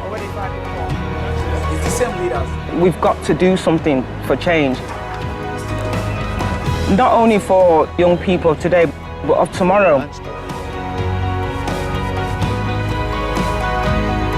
Rotary is dedicated to personal and professional connections, so we created Group Study Exchange to build international understanding. Today, our foundation supports vocational training teams around the globe. You turn the dial until this color matches this color. The BTT program allows people to bring specific skills to improve another country. Rotarians wanted to broaden their impact, so our foundation began funding their projects. A decade later, we began supporting larger projects to address health, hunger, and other humanitarian needs. Today's large-scale grants are measurable and sustainable. They allow us to tackle humanity's greatest challenges.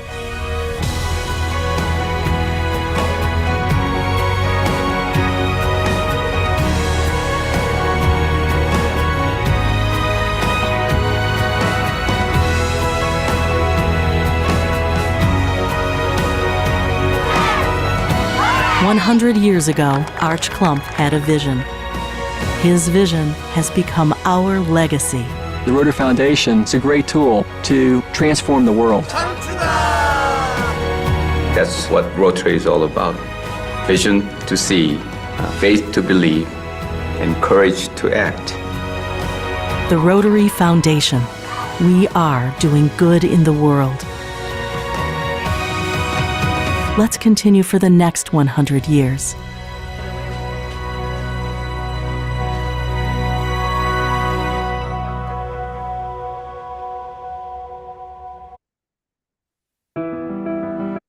I hope this video was audible, honey. Yes, I could hear. Yeah, very, very useful information. Excellent. So moving on to Rotary Foundation and its story.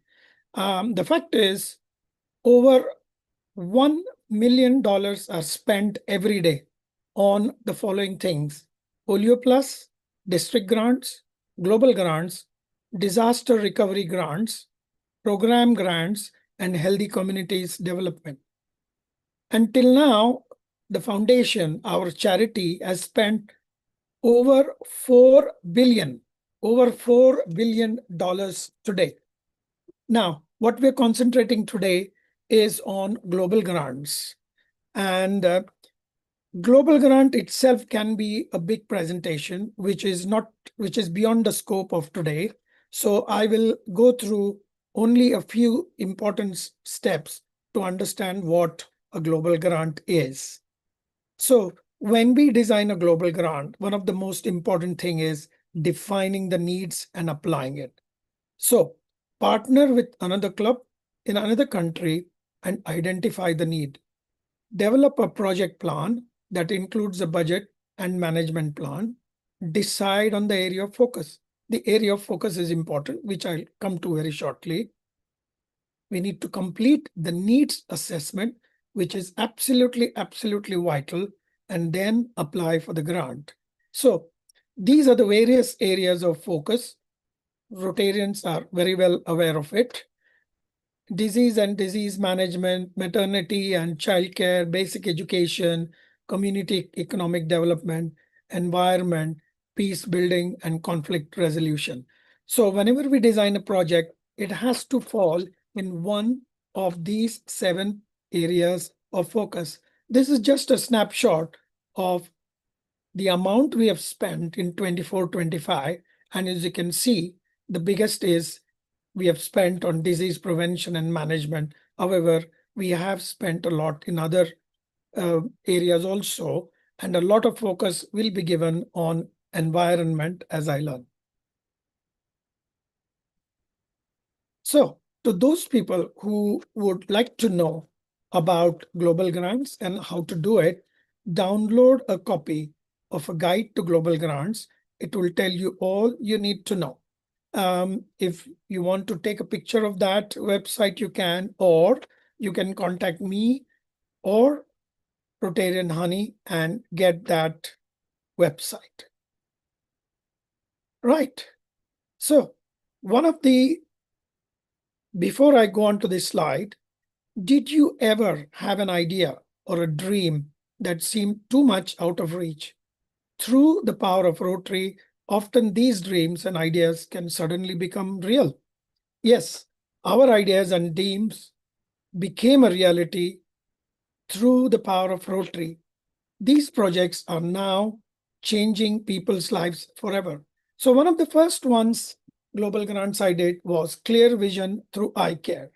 This is a global grant project with Rotary Club of Chembur in Mumbai and Rotary Club of Walsall. I'm sure you may have heard about the biggest slum in Mumbai, which is called Dharavi, and some of you may have even seen the film Slumdog Millionaire. We're talking about that slum. Now, one of the main things in that slum is people have to work every day, otherwise they do not have anything to look for next day. And what we have observed is people are working right until their 60s and 70s, and quite a few of them develop cataracts, however, do not have the finances to undergo the surgery and continue the work. So with that in mind, we set up an eye unit to undertake cataract operation in Dharavi.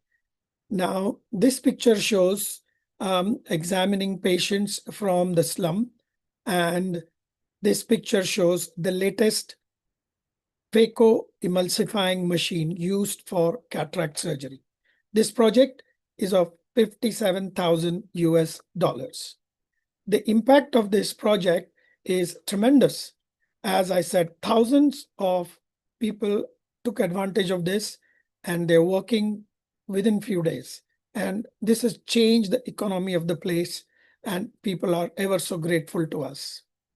The second one is about touching little hearts. Those in India may be aware of it. But what is this project about. To give a brief idea, congenital heart disease affects roughly 8 to 12 in 1,000 births in India. This translates to 200,000 to 240,000 new cases every year and accounts for 10% of all infant deaths. So early detection and surgical correction are very important to save lives. This global grant was between Rotary Club of Bombay West Coast and my club. So essentially, the project was of funding the pre-operative, operative, and post-operative 1-year treatment for babies or children to undergo the heart surgery. The funding was for that, and these were carried out at Kokilaben Dhirubhai Ambani Hospital in Mumbai. The project was of 90,000, and the first lot of 90 children of varying ages were treated, and this was strictly on the merit of the urgency of the heart condition and, of course, the parents' financial condition. So to show you a few pictures, this is a baby who has just undergone a heart surgery in an intensive care.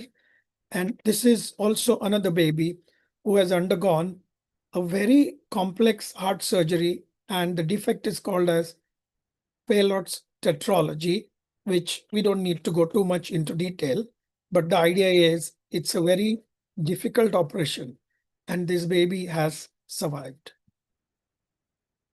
This is a slide essentially to show you the impact of this project. Look at the smiles on the faces of moms and the relation. All these children have received a new lease of life, and the families are ever so grateful. Many families have only one child, and as they cannot afford getting this done in private, for them, this has been a huge, huge support. They are all ever so grateful, and children from all over India have been operated, and the name of Rotary is now known in all those towns and villages where the children come from. Right. We come down to the next one project, which is called as Wellness for All in Holy Cross Hospital in Kalyan. Kalyan is a district place near Mumbai. And in this place, many patients were dying from kidney failure. And one main reason was there was lack of facility for kidney dialysis units. So with that aim in mind, Rotary Club of Thane West and my club, we designed a project to set up a renal unit in Holy Cross Hospital, which is a 5-bedded unit with hemodialysis machines. And here is the unit which has been set up. And here you can see renal dialysis in action. Almost all these projects, I have gone myself and seen the impact. And it is also important when you do a project, you go there and see for yourself how our dreams and ideas are coming into reality. The satisfaction and peace you get is just tremendous. This is another very interesting project, check dams. Maska is a region not far from Mumbai in the hilly and mountainous regions of Maharashtra. In the monsoon, the water just seeps away and goes into the sea. And what is left for the summer is a very difficult one. There is lack of water, the livestock suffers, and importantly, the farmers cannot do the second or the third crop. So with that in mind, we thought we designed a project with Rotary Club of Thane West to build check dams. So we built around 200 check dams. These are small dams with starting from the top to below, and this diverts the water into a reservoir, which you can see here. And what that has done is it has given a new lease of life to this region. Livestock now get water. Water is now available so that the farmers can do 3 crops in a year. Economy of the place has changed completely. More importantly, the migration of villagers to the city has stopped. And you can see now, even in summer, you can see the greenery. That's the direct impact of this project. This is a very important project, which is quite close to my heart. And many people ask me, how do you design this project? So how do you know these needs? And one of the ways that I found it is to attend as many Rotary international conventions and Rotary events as possible. Whenever I go to these conventions, I meet Rotarians from different parts of the world, and we connect and we understand what are their problems, what are their needs. And then we sit down and see if there is a possibility that we could do something. One of the international assemblies, I met a Rotarian, Swati Harkal, from Hawaii. And I quickly understood from her that in her area, women were dying of breast, cervical, and oral cancers. And these were the leading causes of death. And one of the main reasons was it's a poor region. Women are mostly not educated and do not come forward to express their symptoms. And in many of the communities, women's health is only a second or a third issue, which is a very sorry thing. So we decided that we have to do something to solve this problem. So we designed a project called Women's Cancer Screening on Wheels, which is essentially a bus. And that bus was called as Asha Express. Asha in the local language means hope. It's a Hope Express. And this project was inaugurated on 9th of May, 2024. Here is a women's cancer screening on wheels. You can see the bus nicely decorated with marigold flowers, ready for inauguration. This slide shows I'm offering a coconut. And offering of coconut is a symbol of divine blessings whenever we start a new venture. Also in India, when we do inaugurations, we always light a diva, is inviting divine blessings. This is the first compartment of the bus. As I said, there are 3 compartments. The first compartment is breast screening. This is a Brasto Pro machine. The second is a pap smear for cervical cancer. And this is a colposcope cervical cancer screening machine. The third compartment is the oral cancer screening unit. The fourth compartment I've not shown, but it's essentially women's education and empowerment. These buses go to the villages, and before they go 1 week, they send lady health visitors to explain to the women that the bus is coming and what is the importance of getting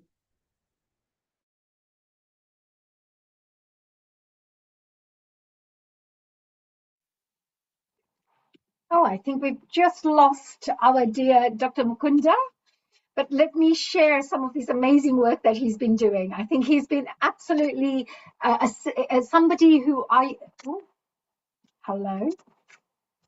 It's fine, honey. You are on. Hi. You're going to Rtn Lal, but carry on. And sure, I think Dr. Mukunda. Actually, honey, the presentation was quite nice, very deliberate. I love where in his own methodical way, he was explaining, translating things, which is very useful. And throughout the day, honey, yes, all the guests that you brought and everybody, including Gifty, who is here, he's been here right from the start. Isn't it amazing that in different countries, they've got different effects and different Rotary inputs?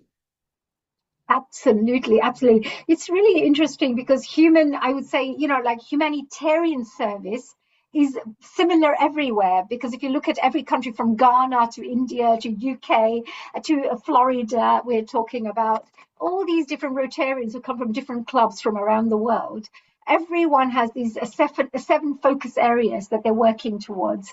Anything that touches those 7 areas, and of course, almost everything goes under each one of those 7 areas.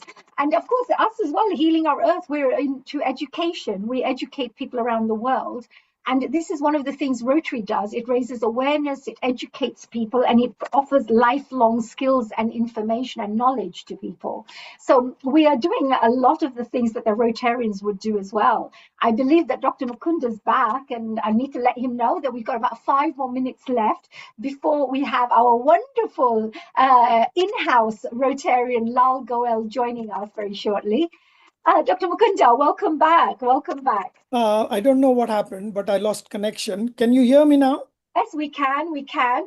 Actually, Okay. we're coming to the last 5 minutes of our discussion. Was there a few things that you may want to show so that we move forward to our next guest or our next host? Yeah. Can you see my presentation? We can. Asha Express in action. Yeah. So I was at this slide, the last one, and then this shows the Asha Express in action. Would you like to enlarge it so that the whole screen is being used? Can you see me now? Yes. Yeah.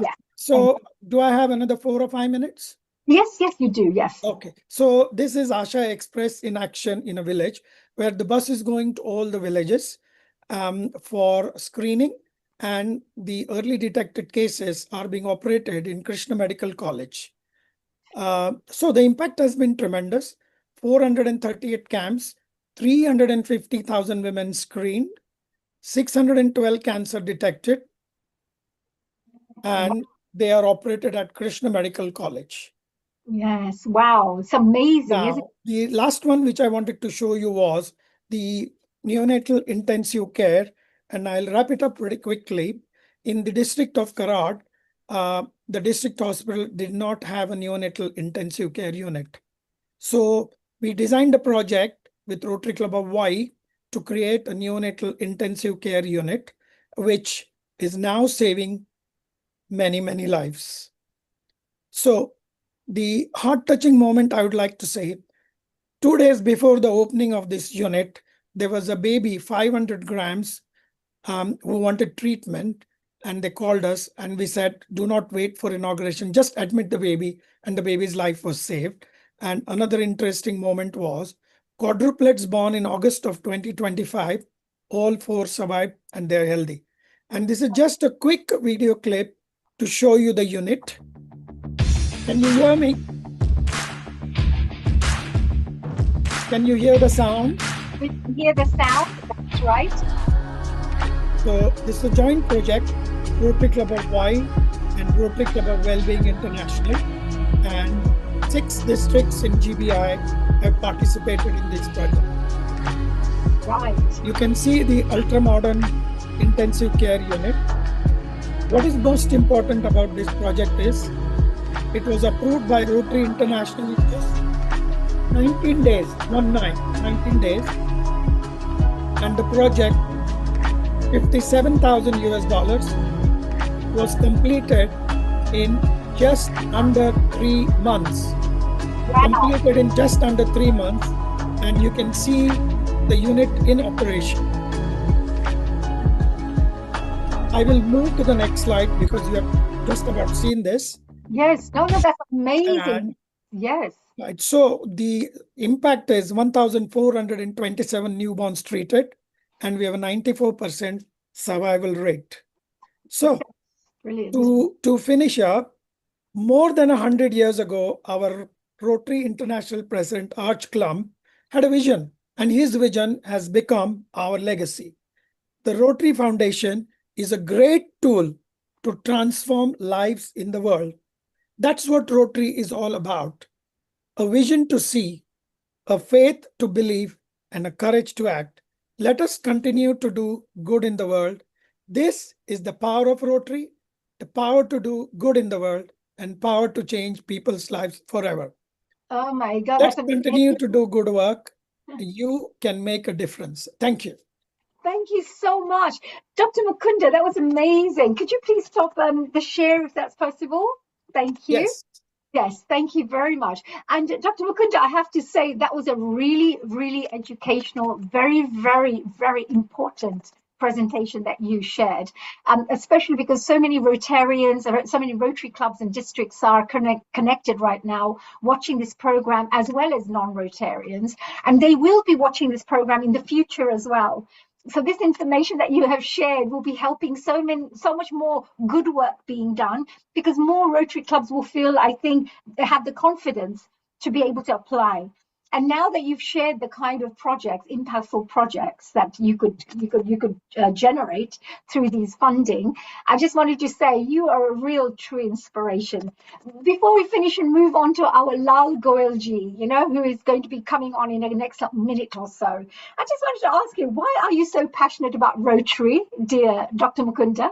Yeah, this question has been asked many times, but I'm acutely aware of the time. But to tell you very quickly, I come from a city of Mumbai, from a very modest middle-class family, a family of 5 living in 2 rooms, and I did not have a place to study, so I had to study in college.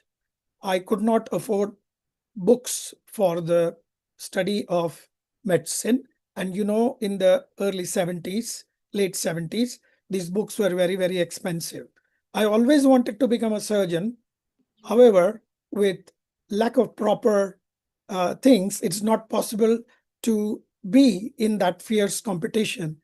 So Rotary came in my life during my first year of med school and gave me scholarship for the entire course of medical graduation. Wow. I landed up in the first 3 in the university and then became a surgeon. So whatever I'm today professionally is because of Rotary. So I'm a living story of how Rotary changes people's lives and how I am trying to change others' lives. That is the passion. Wow. So Rotary actually funded your studies for you to become a surgeon. And because of that, you're transforming so many people's lives at this moment. It's only a small way of repaying back, but the Rotary has done too much for me, which is difficult to express in words. I'm simply, but I'd say there's one thing that God always teaches us, or the universe always teaches us, and it's that's to be appreciative and to appreciate and to also count our blessings.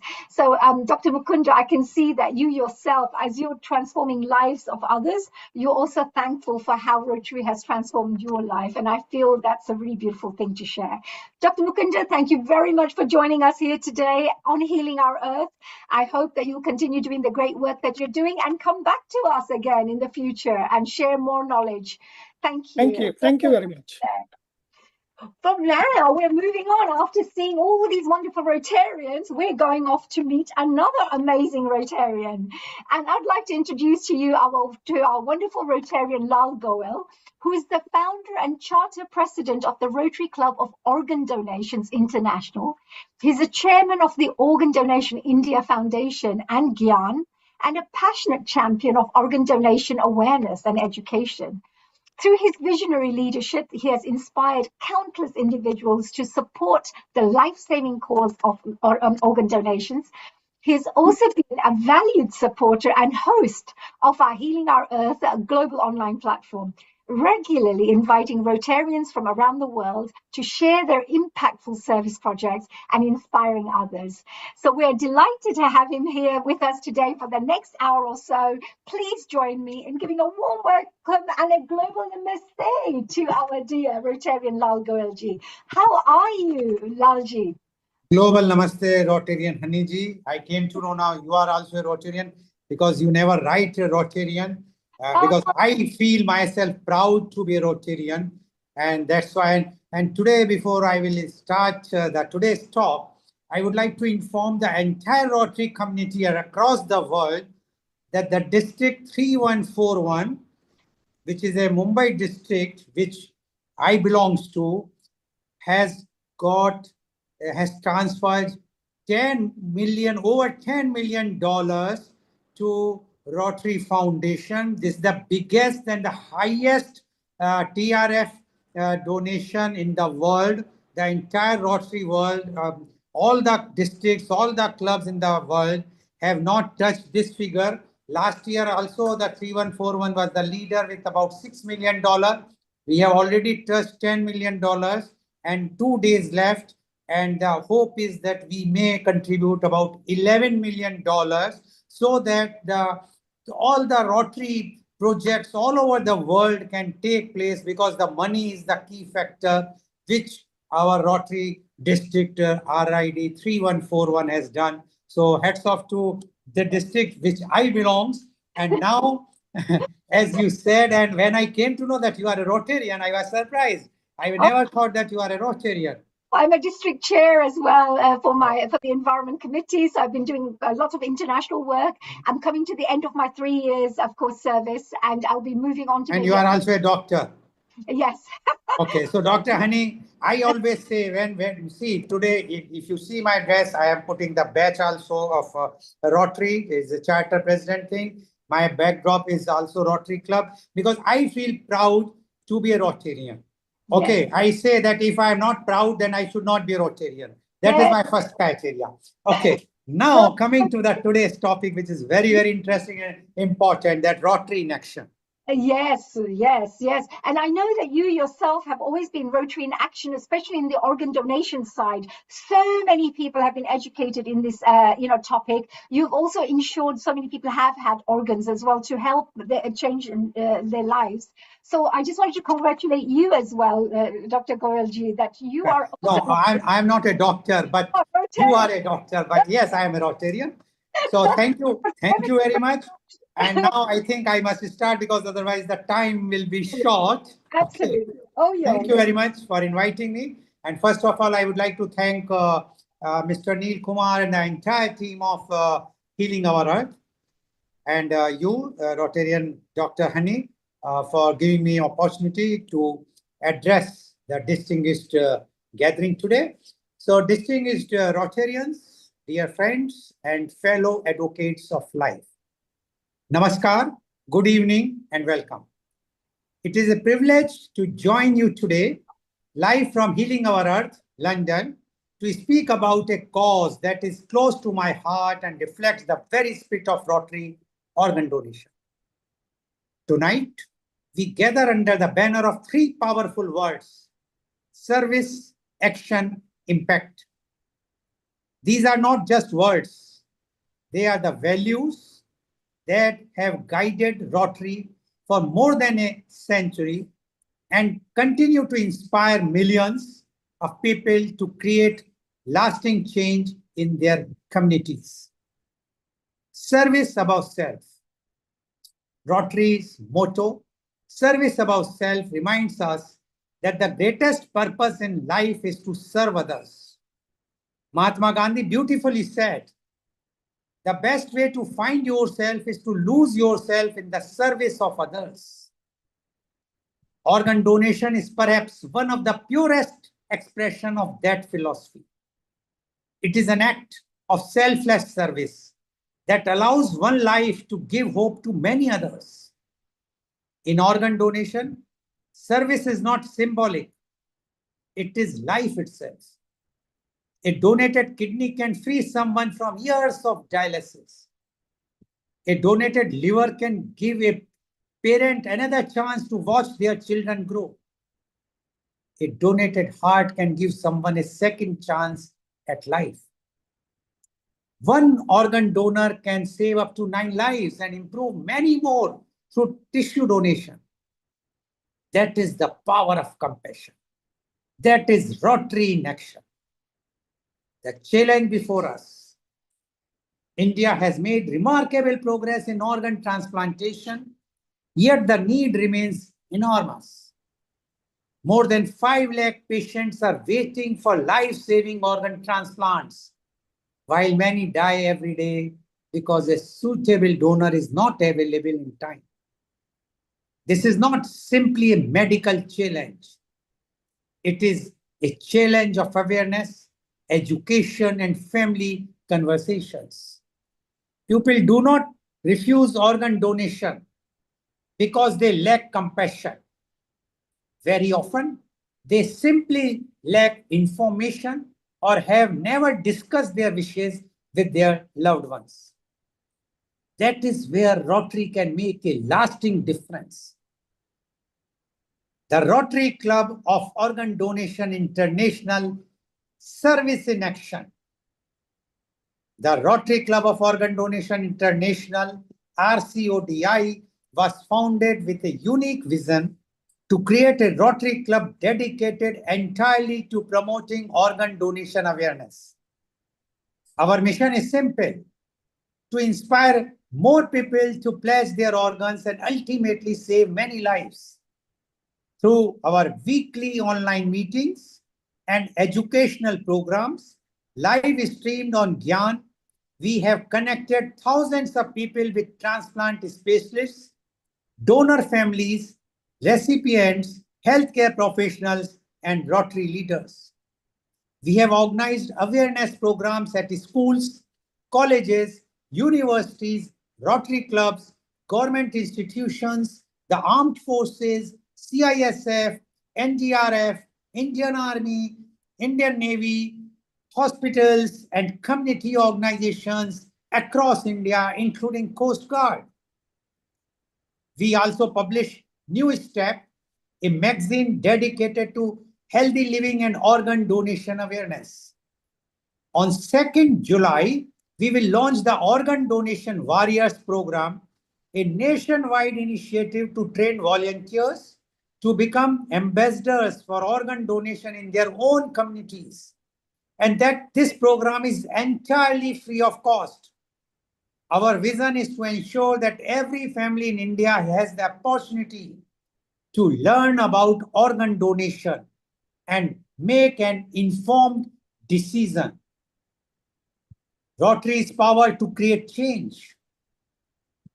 Rotary has shown the world what dedicated volunteers can achieve. Together, Rotarians have helped bring the world to the brink of eradicating polio and have transformed countless lives through humanitarian service. The same spirit of service can help build a stronger culture of organ donation awareness. Every Rotary club can organize awareness programs. Every Rotarian can inspire families to have this important conversation. Every conversation has the potential to save lives. As Winston Churchill wisely said, we make a living by what we get, but we make a life by what we give. Organ donation is perhaps the greatest gift a person can leave behind, a gift that continues to save lives long after our own journey has ended. A call to action. Today, I invite each one of you to take 3 simple steps. First, pledge your organs and discuss your decision with your family. Second, encourage your friends and community members to do the same. Third, become an organ donation warrior by spreading awareness wherever you live and serve. Remember, before an organ can save a life, awareness must change a mind. And in the last, I would like to say, let me leave you with one final thought. Somewhere today, a child is waiting for a liver. A mother is waiting for a kidney. A father is waiting for a heart. We may never know their names, but through our actions, we can become part of their story. Helen Keller once said, and I quote, "Alone we can do so little. Together we can do so much." That is exactly what Rotary represents. When people unite in service, they create hope, transform communities, and save lives.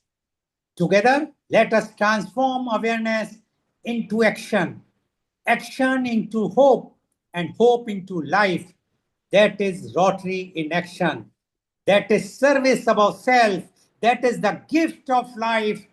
Thank you and Jai Hind. So this some thoughts which I have kept in front of you, which I thought that I must come out and tell you about what Rotary is. And I'm very happy to inform you all, today was a Shukriya or a thank you or the award giving ceremony of the District 3141, where they declared that they have already crossed $10 million for the TRF Foundation. And our club got the Diamond Award. This is the second row. The last year we got the Platinum, and this time Diamond Award.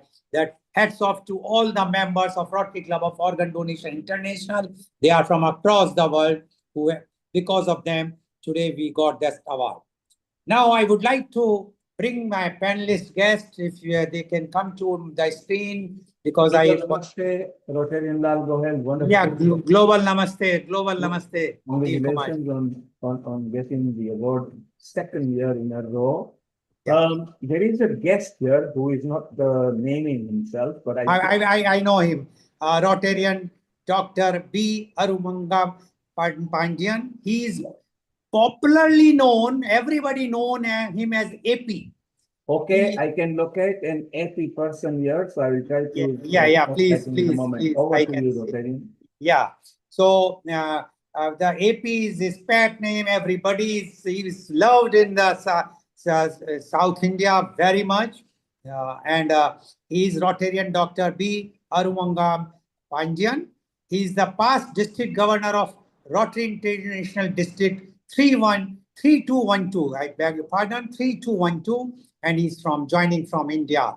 Welcome, past district governor AP, on this very, very important show of healing our earth on the topic of Rotary in action. Yes, you are there, so you are visible. Yes. Yes. Good evening. Good evening. Rotary greetings to all. We are from Rotary India. We are from the southern tip of India. My district is 3212. Doing lot of service to the society, but in this juncture, I should appreciate Professor Rtn Lal Goel, who is the pioneer in this field. He is the only person working for throughout the year for the betterment of this organ donation. For your information, in Tamil Nadu, in India, we are the pioneers to start these cadaver operations and these organ donations. A pioneer is a person who is sitting by the side of me. He is a chairman of this organ donation operations. Is Ms. P.K. Saravanan, Rotarian. We both are the service above self awardees from Rotary International for this tremendous service we have done. In 2011, at what you call in Tamil Nadu, we were the first person to introduce the Gadavar operations. Up to now, 36 persons were benefited with heart and other organs. And he is in charge of all these things, because as soon as our Lal Goel ji spoken to me to deliver a lecture on organ donation, I thought he is the fittest person to speak on this issue. He is a person recognized by the Rotary International with the Service Above Self Award and recognized by the Tamil Nadu government. He is the person who started the what you call project by name, Do It, Donate Organs. Up to now, several thousands of the people have already donated with their forms and everything. He is in this field.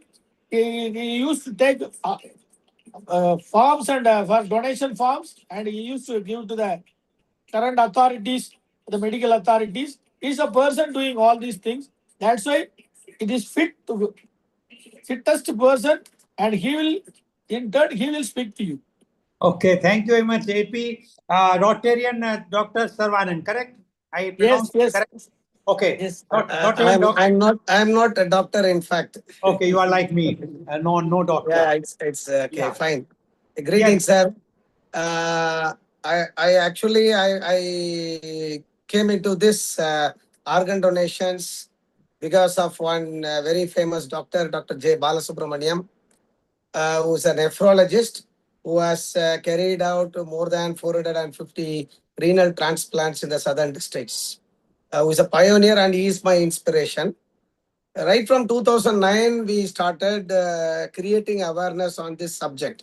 But by 2011, we started coordinating. We were giving social coordination in carrying out cadaver transplants. So when there is a brain dead patient is there, the southern districts, almost we are covering 7 revenue districts.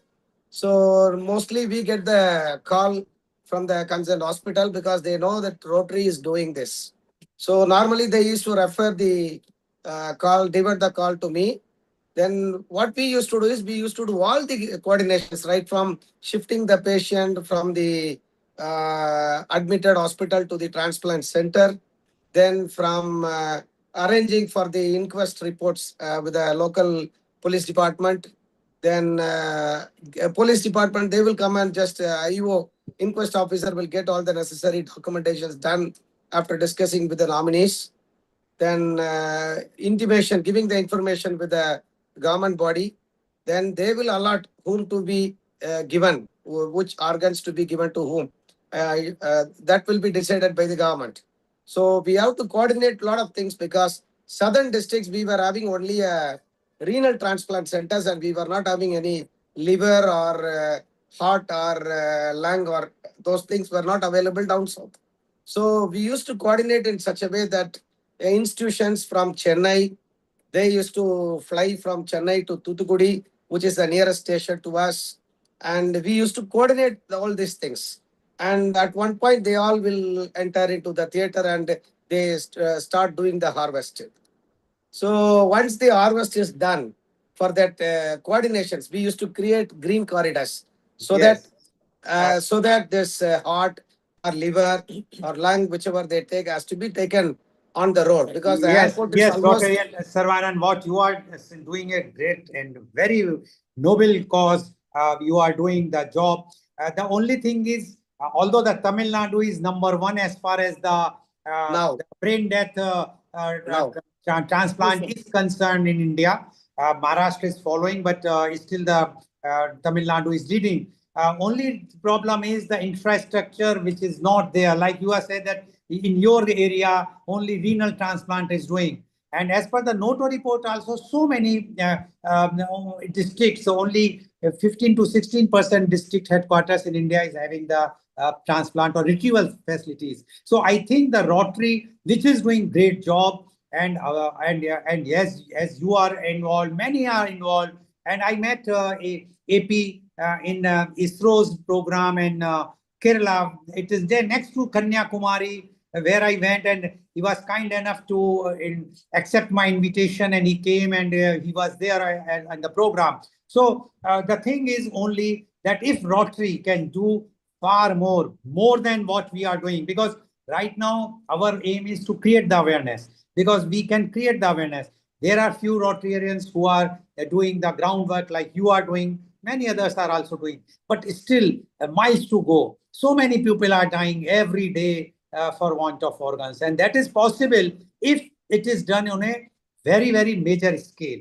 And that's why under the Rotary Club, we are introducing launching on 2nd of July this Rotary Organ Donation Warriors program, in which we will train across India anybody above 18 free of charge we will tell about organ donation, what is brain death, what is green corridor, as you are mentioning, everything we will tell everything. It will be online programs, no expenditure at all. The advantage is if a person I've come to know about organ donation himself, then he would like to pledge the organs himself or herself.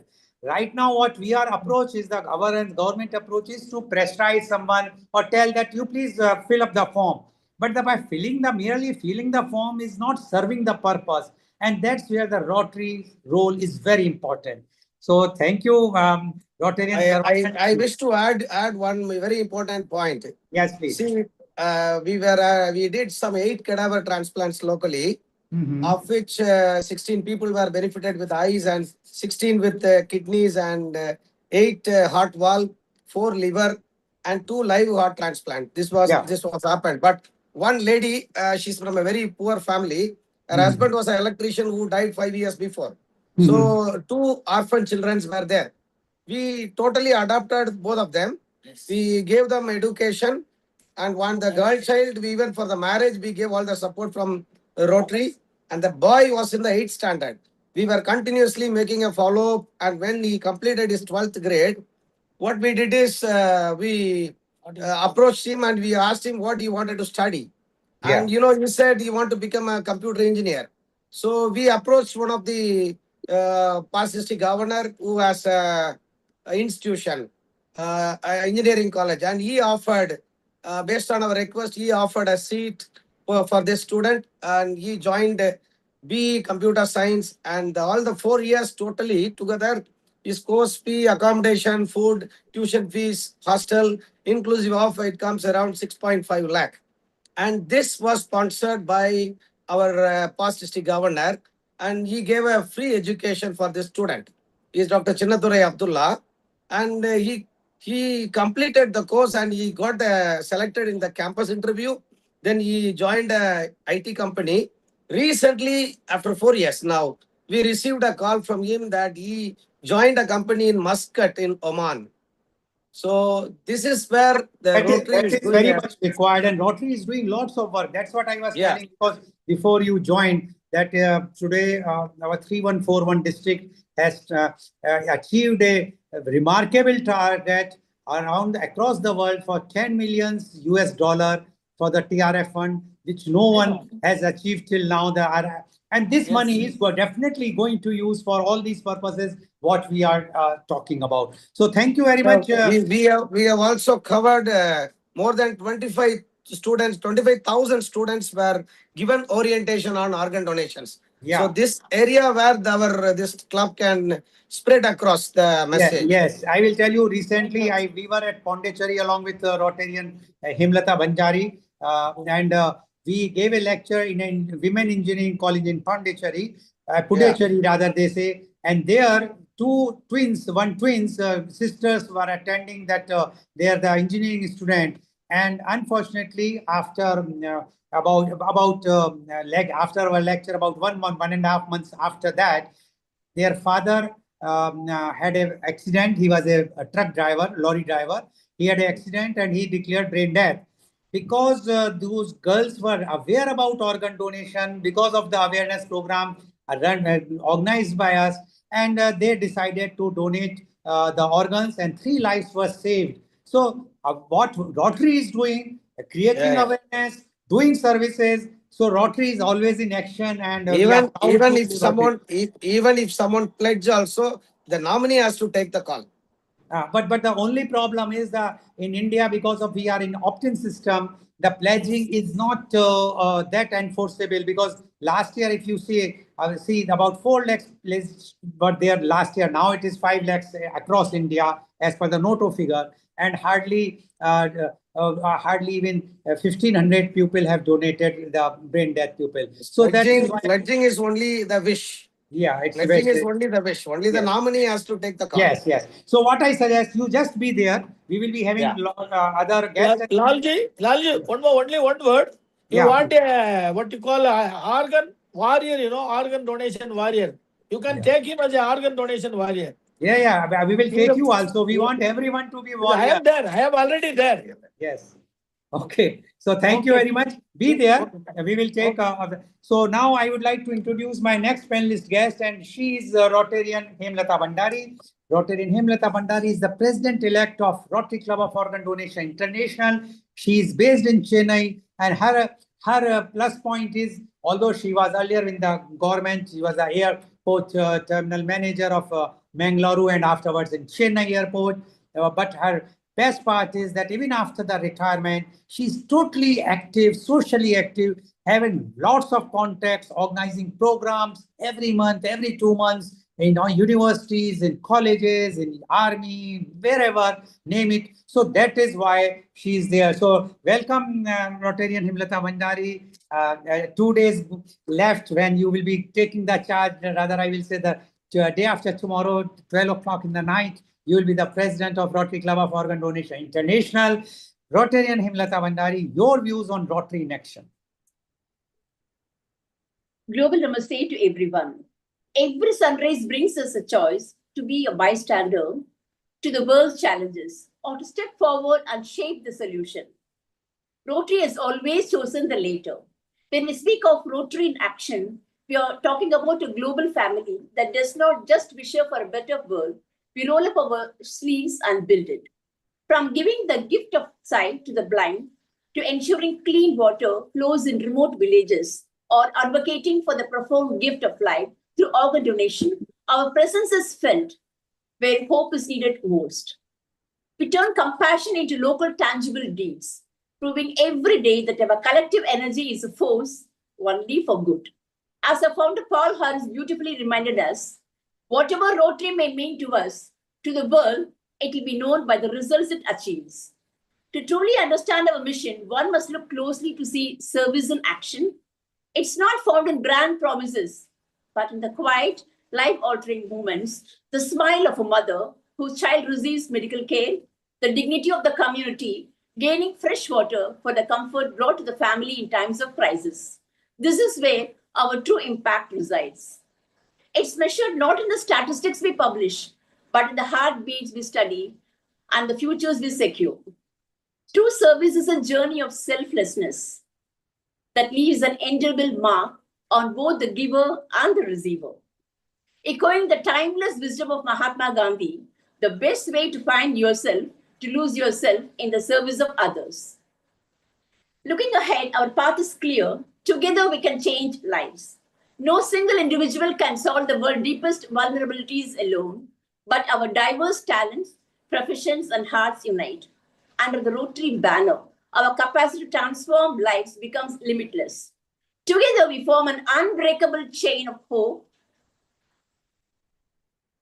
after our communities, out of despair and giving them the wings to thrive. Let us renew our pledge to act, to serve, and to impact, drawing inspiration from the words of Mother Teresa. I can do things you cannot. You can do things I cannot. Together, we can do great things. The Rotary Club of Organ Donation International stands as a shining beacon of service in action, bringing compassion leaders together under a unified life-saving mission. Driven by the profound belief that together we can change lives, this unique global fellowship transforms awareness into tangible action and impact by breaking culture stigmas, dispelling myths, and inspiring thousands to pledge the ultimate gift of life. Through high-impact grassroots campaigns, seamless institutional partnerships, and creative community outreach, the club's dedicated members step forward as a true people of action. By bridging the critical gap between organ scarcity and medical need, they do not just educate, they actively rewrite the futures of countless families, proving that a single collective commitment today creates an enduring legacy of hope and survival for tomorrow. I've written about the organ donation, the gift of life, and Rotary with the starting letters as healing the earth.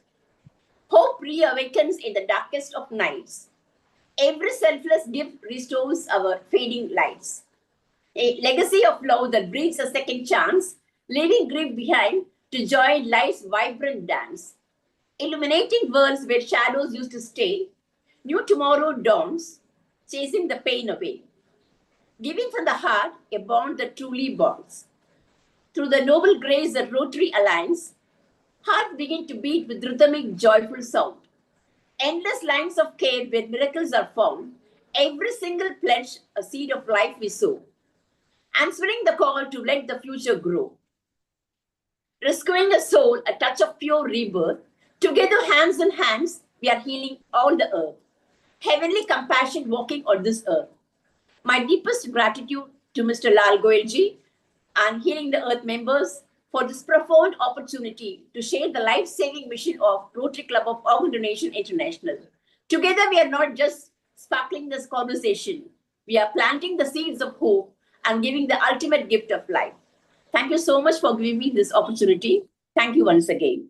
Thank you very much, Rotarian Hemlata Bhandari ji, for giving your views and a beautiful poem which you have made. I'm sure Mr. Anil Ghai will be very happy because you have created a poem on the healing of our earth. So, but one point which our earlier participant, the guest speaker mentioned about the work which is required, is so much work is required. And I'm sure that Rotarians like you and all across the world, with so many Rotarians, if they all decide to do something, they can do, and which is evident how much work Rotary clubs are doing across the world.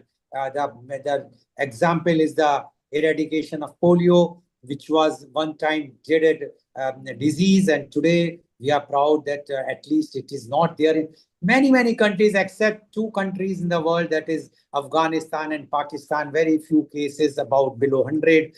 Otherwise, everywhere it has been eradicated with the help of Rotary International, which they are doing it. So thank you very much. You be there. We will be talking afterwards also. Now I would like to introduce my last but not the least guest, and he is Rotarian Harshvardhan.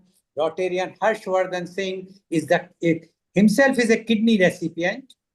He is the chairman of Rotary International District 3056 for organ donation for year 26-27. That is starting after exactly few hours now, because it will be a day after tomorrow, 12 o'clock in the night. He will become the chairman of the organ donation of the entire district.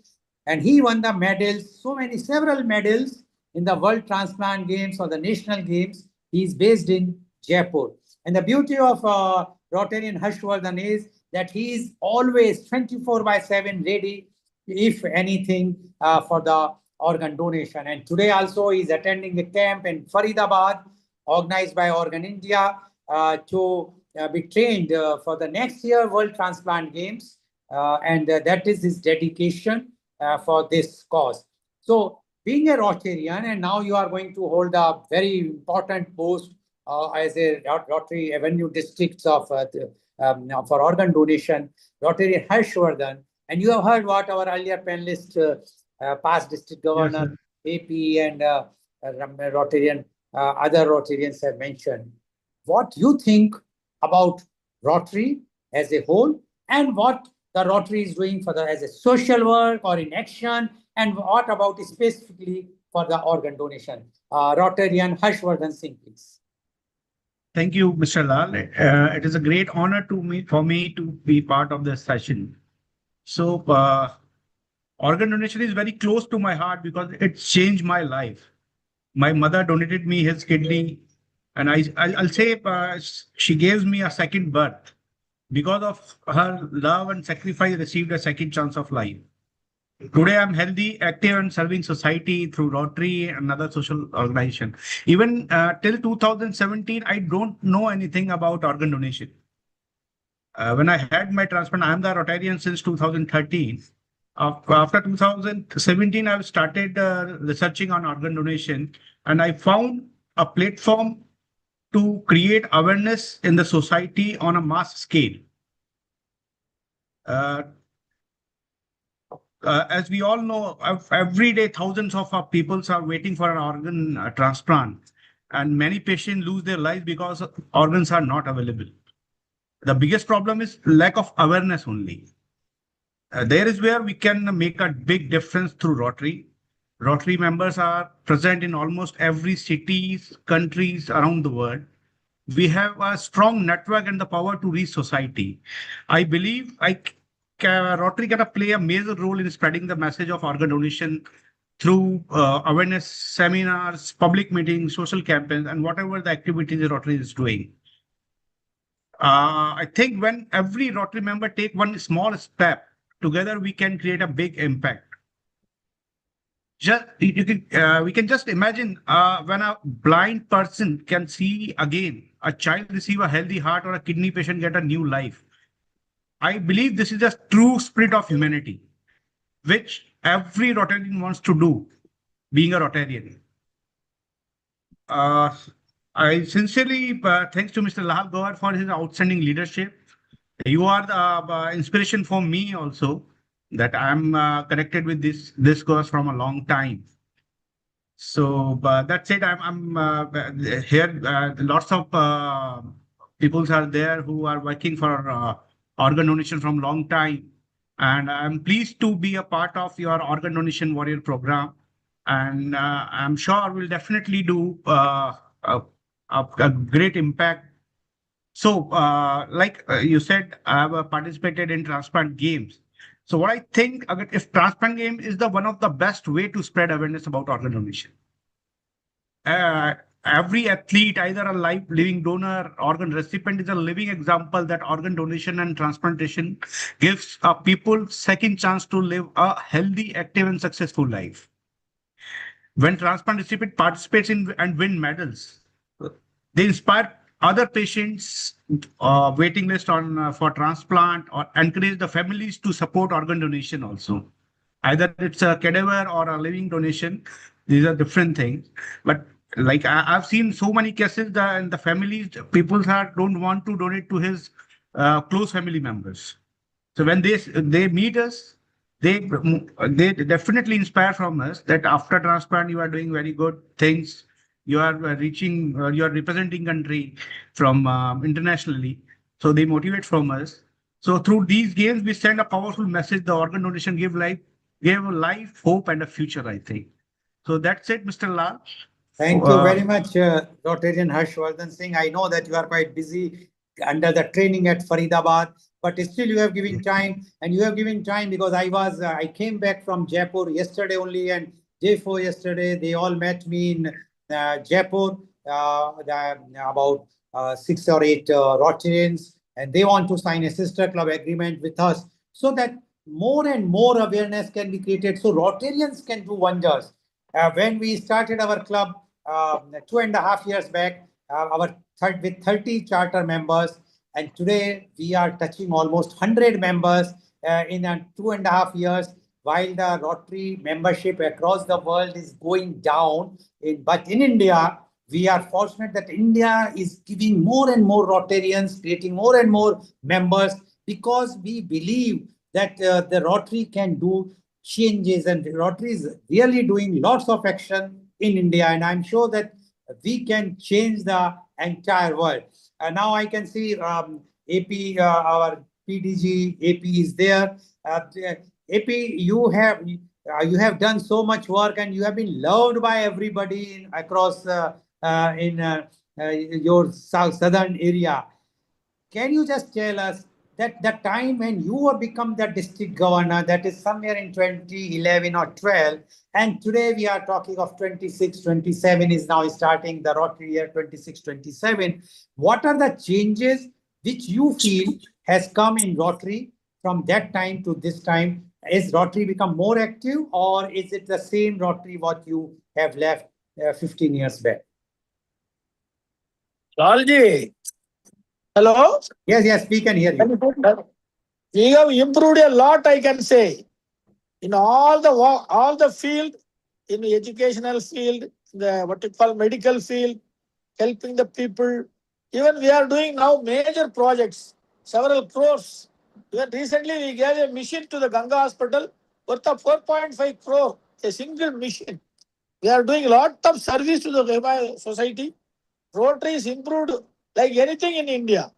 So to say, what you call in India only, Rotary is growing like anything. We are doing a lot of service.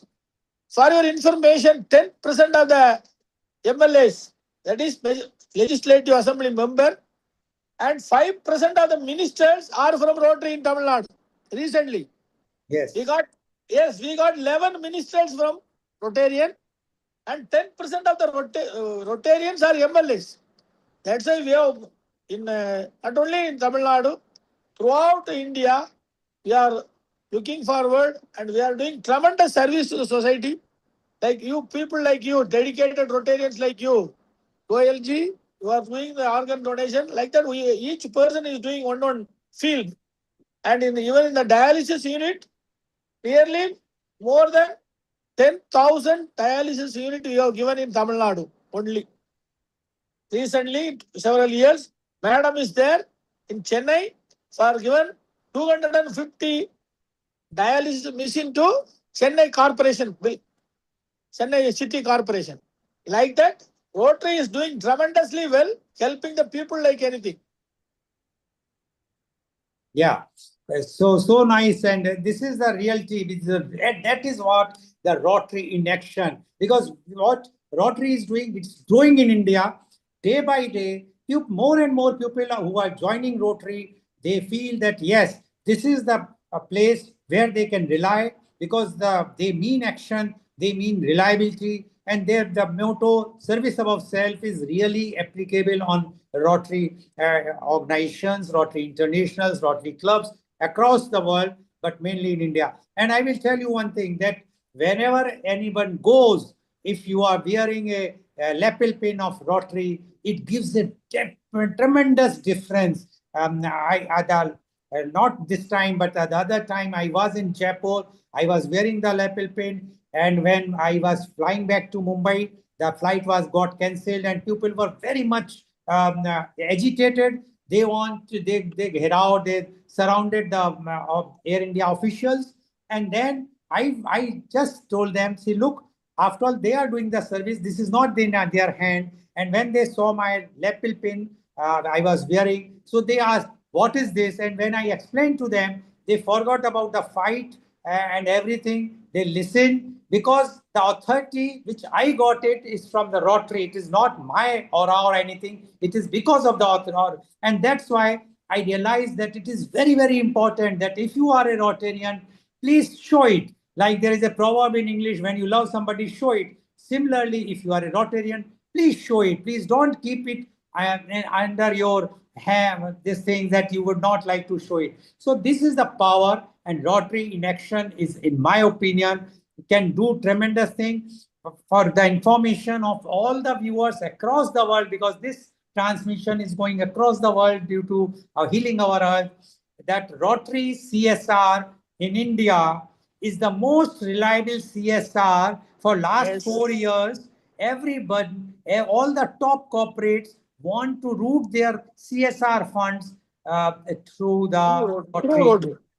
And this is the credentials of Rotary. And this credentials of Rotary gives us that power. And I have seen, I went to Rotary Club of Leicester. I gave a lecture, and with me, Rotarian Kirat Mistry was there. He organized that lecture from UK, Leicester only. And he told me that, see, look, here maximum 25 attendants are there. That is the record.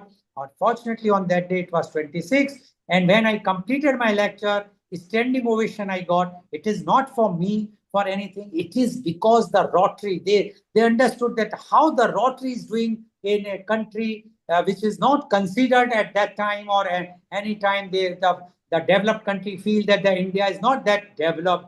But when they came to know that how the Rotary in India is doing, they all stood up and gave the standing ovation. Now this shows that the Rotary can do many, many things, and that is the power of Rotary and Rotary. Yes. Thank you so much, dear Rotarian Lal Goel. That was amazing. I just want to say a very big thank you to, of course, Lal Goel ji, because he's been contributing so much, and he's so passionate about the work that he does through Rotary. Also, Hemlata ji, of course, our wonderful Dr. ji, who's joined us as well, our special guests and contributors from India. Just wanted to say, keep up the great work with the organ donations, keep transforming lives, and keep inspiring everyone around the world. Thank you so much. Thank you, and global. Lalji, one request to Dr. Hani from London. Kindly visit us. Of course, I would love to come and visit you. Yes, please do visit us. For the conference or something, you definitely, a Rotarian from London, you should visit us. Okay? Absolutely. I visited the Rotary Club of Rajkot about a couple of months ago. So I look forward to coming to more Rotary clubs around India. Please do invite me. I will be there. Definitely. Our invitation is always there. Indians always are open and always invite. Yes, please visit us. I will get your number from Lalji. Thank you so much. So I will get your contact number from Lalji. You please do visit us, okay? Thank you so much. Now that moves us very swiftly to our next part. And of course, very shortly, we're going to be inviting dear Anil Ghai ji. He's absolutely really an amazing gentleman coming from India. He will be joining us literally in a couple of minutes. Before we start, I'd like to perhaps share a quick little interview from our wonderful lady. She is Anahita Harris, who came along last time to speak to you. If you had kind of connected with us during before, Anahita Harris really is an amazing president. She's from the Rotary Club of London. And she shares a little bit about how important it is, all these presidents to come on board, Rotary Club presidents, and how important it is for their work, the kind of work they have to do. Because I wanted to congratulate all the new presidents who are coming on board to different clubs around the world right now. And I know that you have a whole year ahead of embarking upon interesting initiatives, life of transforming projects, etc. But look what she has to say regarding being a president. And I think it's quite interesting to know what others think. There you go. I'm going to start off by asking you something very, very important. What are the primary responsibilities of a Rotary Club president? As president, my primary role is leadership, to lead the projects, communities, my chairs, to support my chairs, and to make sure that all my members are happy and involved in everything that we do. That's amazing, yes. And it must be pretty tough because you just recently joined Rotary Club of London, not many years, and suddenly finding yourself in a presidential position. What was the journey like from being a member to becoming a president? Well, from the very beginning, I was absolutely smitten. I arrived here a few years back, and I never have looked back. I think it's the global aspect of Rotary is extremely attractive. The fact that you can help a child in Africa or something right here next door to you, the homeless project. I think the fact that it's just so international and it's local in London, in Greater London, in UK, it was just absolutely phenomenal for me. And I have been supportive of the club for ever since, and I am very honored that I was given the opportunity to serve the club. That's really amazing. And you were an amazing president as well, Anahita. So tell me, what has been the most rewarding aspect of serving in this role for you as a person, on a personal level? I think seeing that the members are happy and that the committee members are giving their reports every month, what they've achieved. I think that growth, particularly in my year, has been absolutely fantastic to see. But generally, just seeing the change in the club and in everything that we do, in all the projects that we take on. That's great. I mean, and of course, there must be many challenges along the way. Being a great leader, we have to be quite solutions focused in Rotary. Were there any challenges that you have faced as a president, and how have you overcome those? I think not so much just as a president. I think in Rotary in general, membership is a challenge because I think that people have busy lives, and I think attending a meeting on a weekly basis can be challenging for some. However, it's extremely rewarding. We have speakers every week. We have in-person meetings. We connect with each other. We support each other. And I think the membership is challenging, but I think it's also thriving. And I am very excited to say that our membership has grown considerably this year. That's amazing. Congratulations for that. And you mentioned about, various members joining, etc. What kind of members join normally? Well, historically, it's professionals. Because then they can contribute to each other, they can mentor each other, they can support each other. And so usually the background has to be of some profession to join Rotary. And we have a very wide variety of backgrounds here in Rotary Club of London. And we are able to give from different backgrounds, different career prospects. We have many different areas that people do come and join us. But yes, normally of some kind of professional background that we can give to society and we can support each other. You have had some amazing patrons and members who have joined Rotary Club of London. Can you name some of the distinguished people who have joined as members or as honorary members? Yes, Dame Esther Ranson, I think is one of them. Recently, we had our Paralympian Anne Wafula strike.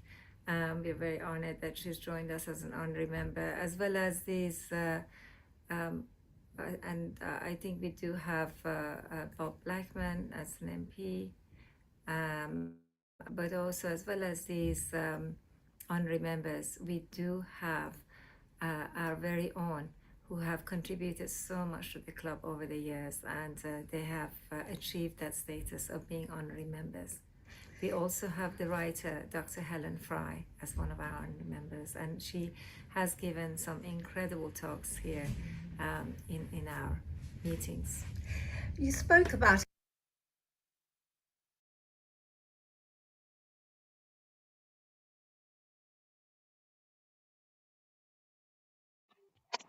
There you go. I just wanted to share the fact that, presidents also have to work. They all have their own types of personalities. They have their own vision. They bring various little projects on board. So I just wanted to congratulate all those presidents who are out there working on, embarking upon great projects. Now it comes to a really exciting part where we are going to be inviting our dear Anil Ghai, our guest contributor, to come on board. Hopefully Anil Ji has landscaped his video. If he's got his video landscaped, that would be amazing. Thank you so much. Dear Anil Ji, we cannot see you. So let me introduce Anil Ji whilst he's coming on board. Anil Ji, we cannot see you. And while I introduce you to this wonderful gentleman who's coming on next, Anil Ghai is a senior Rotarian. He's a peace advocate and a key member of the Indus Peace Park Initiative under the Waterton Glacier International Peace Park Association, which is affiliated with the Rotary International. He serves as a volunteer board member of the Indus Peace Park Society and is actively engaged in advancing cross-border dialogue and peace-building efforts. Based in Delhi, Anil Ghai brings a deeply personal connection to the mission, with family roots in Chakwal dating back to pre-partition India. He has led the Indian delegation in international peace and Rotary forums, contributing to collaborative initiatives between India and global partners. Recently, he served as chair of the India-Philippines ICC chapter, where he played a leading role in strengthening international cooperation. Recently, of course, just this month in June 2026, he addressed and represented Rotary International at multiple global engagements across the Philippines and Taiwan, including the signing of a significant MOU, a Memorandum of Understanding, at Makati, witnessed by senior diplomatic and Rotary leaders. And across these engagements, Rotarian Anil Ghai continues to represent Rotary's values of peace, partnership and global service, working to build bridges across nations through dialogue, cooperation and shared purpose. So it's my honor to welcome our wonderful Rotarian Anil Ghai. A global namaste to you, dear Anil Ji. Namaste, good evening. Yes, we cannot see your face properly. Is there a way to... Yes, now you can see me. Yes, we can see you. Anil, your phone is locked with your portrait. Unlock it and just flip Say the it camera. again. If you flip the camera, you look professional like how Honey did. Just look up on the top of your phone. If you swipe down, then you will see a lock button on a portrait. Click on it. And I cannot hear you louder. Anil, you can hear me. You can translate that. Right? Anil Ji, I'll mention it. Anil Ji, you need to put your video landscape. So if you can perhaps, it's locked at the moment. Your phone is locked. You are landscape now, and now just flip it. Flip, yeah. Okay. Yeah, you are lopsided. You are landscape, looking good. And now just flip the phone. Great, thank you. So can I start? No, you're still lopsided. You're still lopsided. So while we're organizing this and Anilju sorting out the video landscape, let me play something very special for you about Anilji, because Anilji has some very interesting things that I think he's going to be able to share. Here is a special interview that Anilji did with the Peace Exchange Studio. And I found this very interesting of what he shared. So here I am, actually, I think it was around the 4-minute mark that I thought I'll play this. There you go.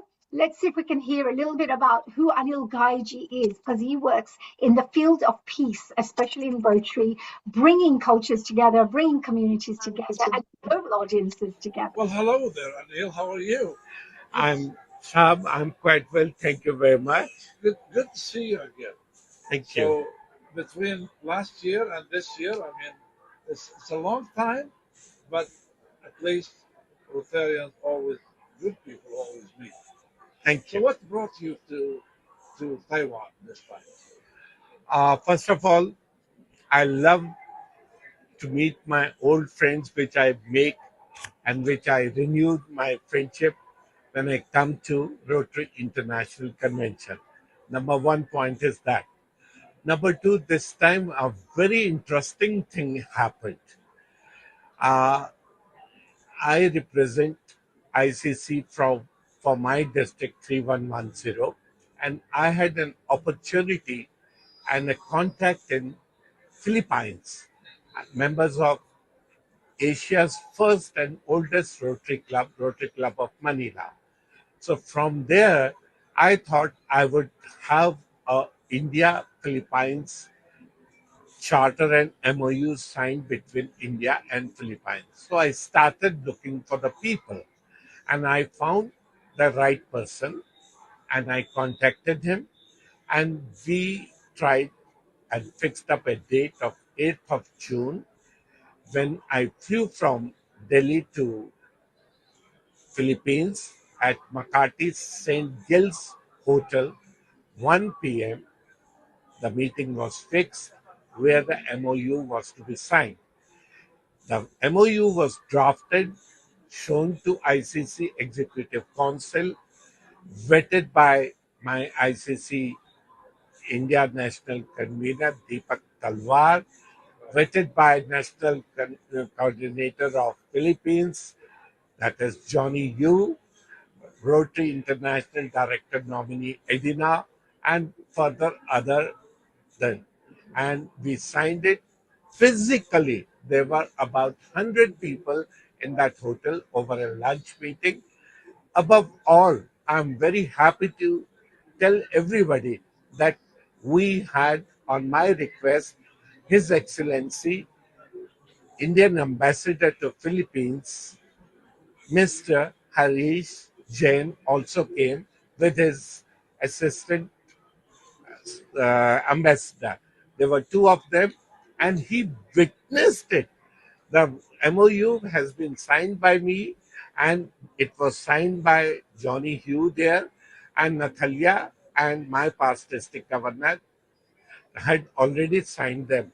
And so they had vetted everything, and it was finally shown there. And on 16th, the Executive Council, Natalia will show this there, and it has set a benchmark how to sign ICC MOU. So this brought me to Philippines.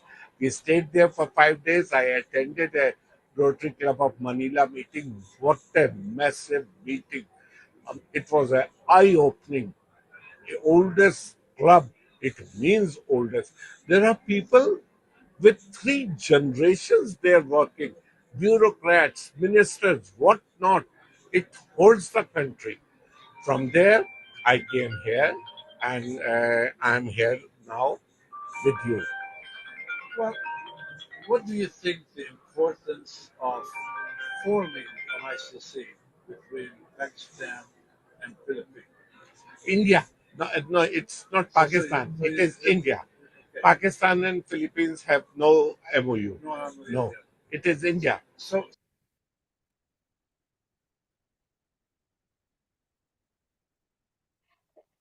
That's okay, dear Anilji. It's okay. We will have you as you are. As long as we see that happy Anilji there. This is great. No problems. Let's stay the way you are. So, but Anilji, that was a fantastic meeting and a fantastic interview that you spoke about. And you were in the Philippines signing a peace MOU, which was really, really amazing. Today, dear Anilji, what would you like to share? I know that we have a fantastic slideshow that we would like to share about the work that you're doing. Would you mind if I could share some of these photos, if that's okay? Go ahead, please. Go ahead. Thank you so much. I mean, this is exciting because all the wonderful work that you're doing, I thought this will be a great way to show. Well, I know today you're going to be talking about the global impact and peace through Rotary. And you're from the Rotary Club of Kashipur, Corbett in India. So welcome, of course. I just wanted to find out, well, this was interesting because we just saw a little clip of you being interviewed. But here are some of the photographs of the MOU of ICC signing. First of all, what is the ICC? And can you tell us a little bit about what's going on here? Yes. It is inter-country committee. Now, to put it very strongly, I would say a couple of years back, all the clubs used to make a sister club. And with one club, they would match everything, their festivals and everything. Then 5 years back, I was made international twin club coordinator. So I was given a task by Rotary International Director from Pakistan, Faiz, to twin 100 clubs of Pakistan with India. Of course, I faced a lot of uh, opposition in it, but we succeeded and we did 104 clubs. That means 104 clubs of Pakistan were twinned with one club of India. So all the club's members were able to talk to Pakistanis, Rotarians, exchange their views, festival, and talk, which brought peace in it. To tell you another example, to add to it, I took about 7 to 8 delegation to Kartarpur. Now, Kartarpur is a place which is 3 kilometers inside Pakistan, and there is a Gurdwara of Guru Nanak Dev. So the government of India and government of Pakistan have agreed and formed a treaty that they give permission for a day visit. That means a person can enter Pakistan at 9 a.m. and has to come back at 5 p.m. He has to come back. He cannot escape. He cannot run away. Counted people are going in and counted people are sent back. So we took our Rotarians and then the Rotarians from Lahore, Islamabad, as far as Karachi, and you name a place, they go. The last group which I sent was having only 30 Rotarians from India, and we were surprised when we had 65 members from Pakistan. So we made it a point that each of Indian would hug 2 Rotarians. That is the only way we could meet. So we took flags, we took sweets, we took pins, we exchanged them. And the peace mission was solved there. The langar was given free, that we sat on the floor and ate the lunch, and everybody was talking only peace. Only peace, nothing else. Yes, we did do the Rotary Exchange, etc., and our projects also. So this is what. Now we come to ICC. Yes. When we were doing club to club basis, so that is what was picked up. And now one country does the same thing with another country. Take, for example, India. We have 40 governors, so we took consent of 20 governors that we are going to Philippines to sign a MOU. We went to Philippines, but we made sure that all the 10 Philippines has 10 districts. So we made sure ourselves, not on Philippines part ourselves, we obtained NOC and consent from each of the governor and took a consent that you would attend that meeting. And 10 district governors were there. The best part, Rotary International Director Edina Sutter was there. And to top up the cream, the Indian ambassador, His Excellency, Harish Jain made it a point, and he signed it as a witness, which is with me. I can show it to you, and I've already sent it to you. This memorandum of understanding was widely acclaimed. It was vetted again, and the past district governor, the chair of International Intercountry Committee, Natalia from Belgium, made it a point to release this in a dinner meeting of Rotary International at Marriott Hotel on 16th on the house, and it was taken as because the next Rotary will be ICC. ICC covers everything. For example, we have taken with Philippines now, it takes care of youth exchange, RILA, family exchange, the projects, the matching grants, each and every festival, they will come here, we will send the team. So it's a complete package with one country. So this is what is happening, to concentrate, not to locate people outside, to send their things to governors. They will circulate among themselves. So it becomes a binding. They will send it to us. It becomes more or less reciprocation. So what we decided that we would send a team, and the same team which goes there will host back in India to us. So this is what is intercountry committee. Is the Intercountry Committee part of Rotary? So is it part of Rotary? Yes, it's definitely part of Rotary, and it has a full-fledged chair of international. Now the next chair on the first would be from South Africa. Presently, it is from Belgium, and it is the best incoming Rotary project, which covers everything in one thing, that is ICC. So this was the part. We caught it early, and we have been working on it. Now we are doing it with Malaysia, Sri Lanka. Now this time it will be trial. And I've had a talk with Pakistan, and to tell you another thing, I will tell you on the open front today that both the countries were at war, but one thing did not stop.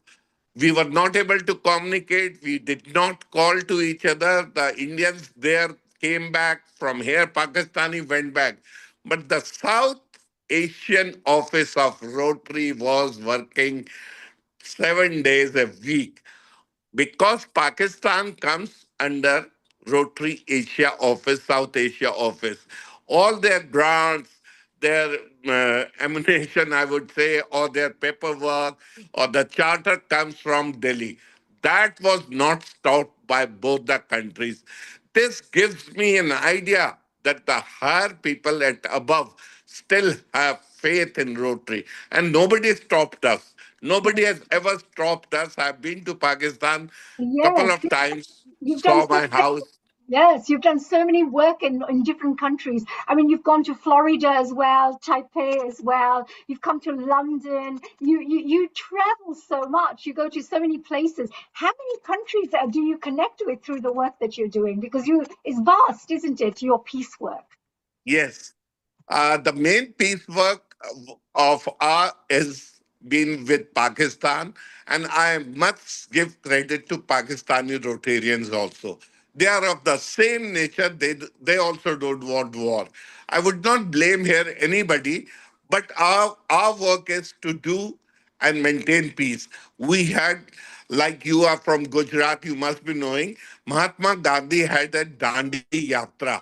So we covered all the Dandi work where the Mahatma Gandhi went. We covered each point in a ICC marathon. We walked, and we all the ashram which Mahatma Gandhi made, Sabarmati and all, we planted ICC polls writing on a date and serving peace. So this is basically a concept of peace, and under peace comes friendship, fellowship, and everything. And then everything is covered to the convenience of that country. So this is a immediately a new concept. Medical lines comes in it, doctors come in it, library comes in it, business comes in. Now at Philippines, the Indian businessmen were there, and we were all talking about it. And Philippines is one country which is very hospitable, like India.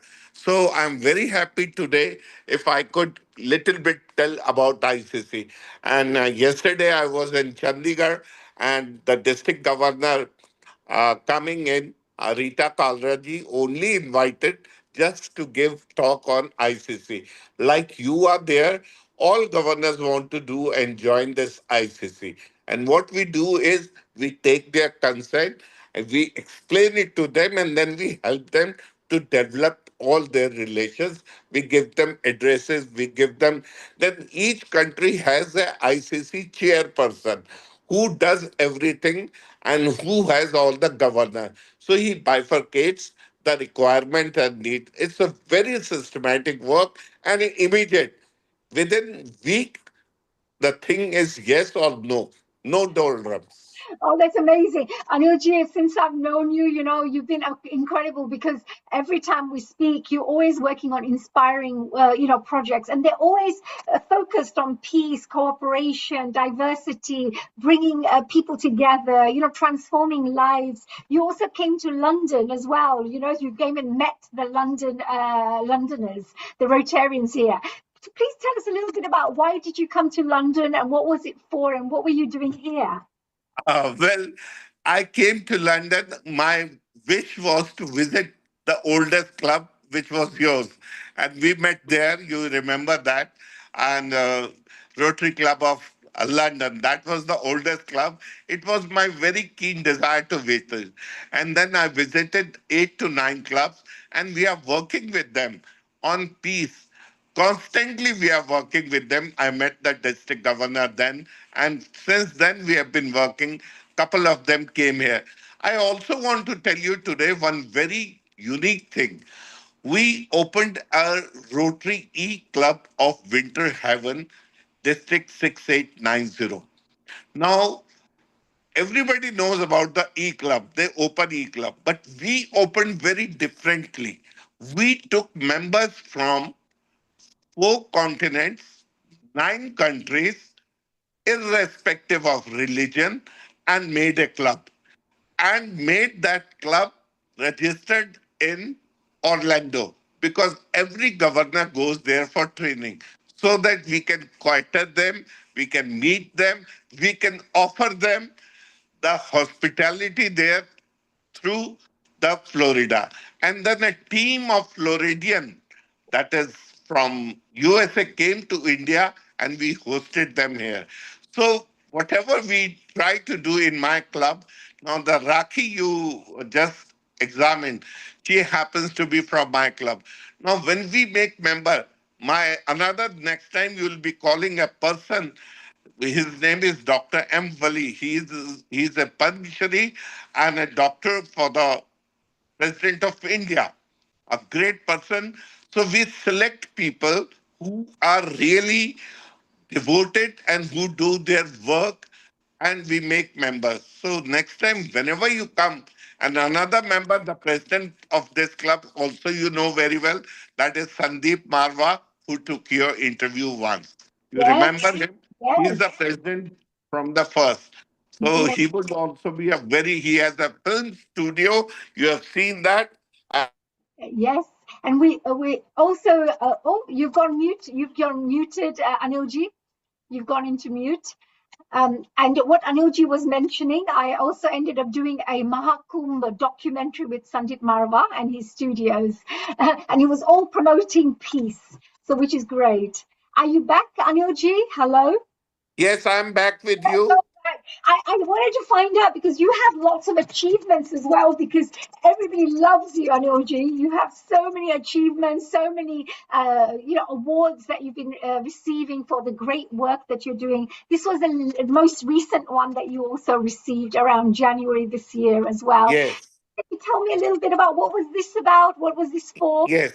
An international peace conference was held at Aurangabad. About uh, 320 delegates were there from various countries. There were about 27 countries. And it was for the first time they had decided that peace work. So somehow they had, the way you have done it, so precisely and so correctly that not even a sentence you have uttered wrong. They had also done a team of 18 district governors stood in a row and announced my name. And I was seeing left and I asked my next person that, is that my name for this? Because I couldn't believe it. I said, what have I done and how do they know it? I'm at a new place. Yes, I did get, and this is that certificate and the trophies they gave me there for the peace. Because Oh. we have been working, our main focus has been peace. Yes, and you're doing an incredible job. And I thought, let me just add this little slide, because when you came to London, we had a fantastic time. And I saw at that time, I appreciated that you're so open-minded. You like understanding different cultures. You like spending time with people from different backgrounds and diverse groups. And here we were with the Brazilians and Ecuadorians and, Colombian people, and enjoying a special day there. What was that like for you? What was that, enjoying a cultural experience of a different? Tell my friends that it was unbelievable. That kind of cultural extravaganza, probably I would have never seen it had you not been there. And that kind of entertainment or the fancy dress and that kind of thing happening at London probably would cost several $1,000s per person, which you took and showed it to me.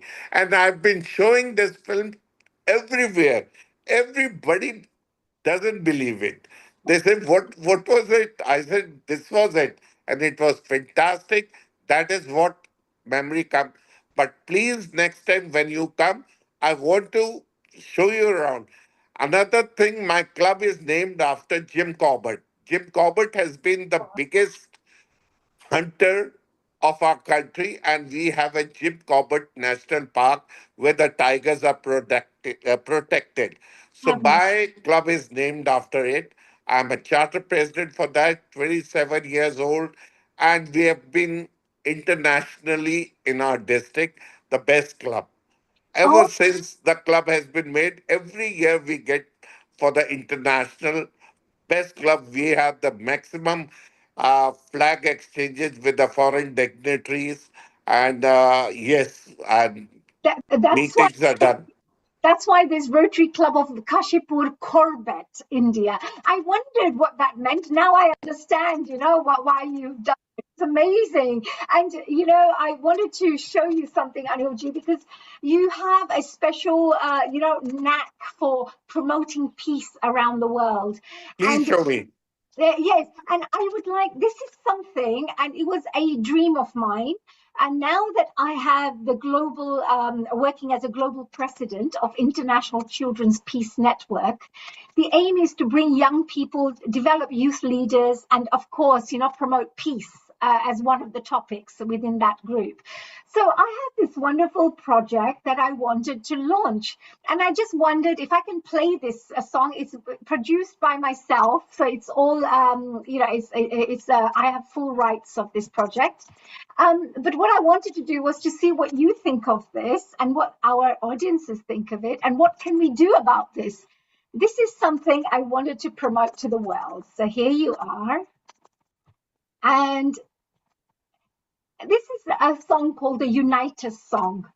The Unite Us song was very important because it is made up of 6 different faiths. Christianity, Hinduism, Jainism, Islam, Buddhism, there's Sikhism. So there were 6 different faiths and 6 different mantras. And we want to promote this in schools around the world to develop friendships amongst people of different faiths. So if you could have a listen to this, and maybe the audience can as well. Our Father, who art in heaven, hallowed be thy name. Thy kingdom come, and thy will be done, on earth as it is in heaven.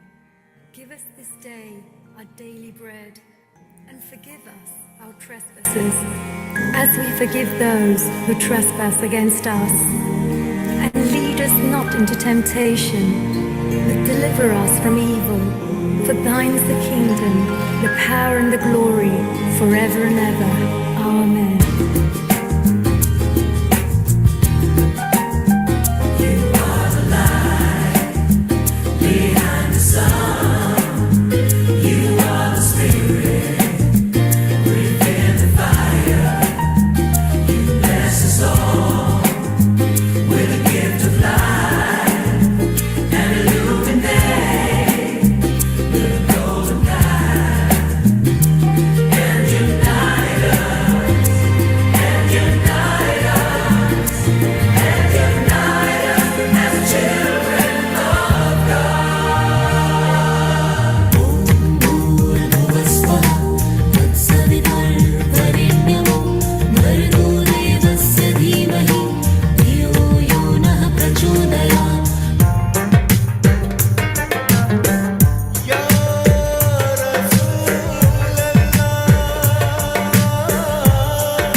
There you go.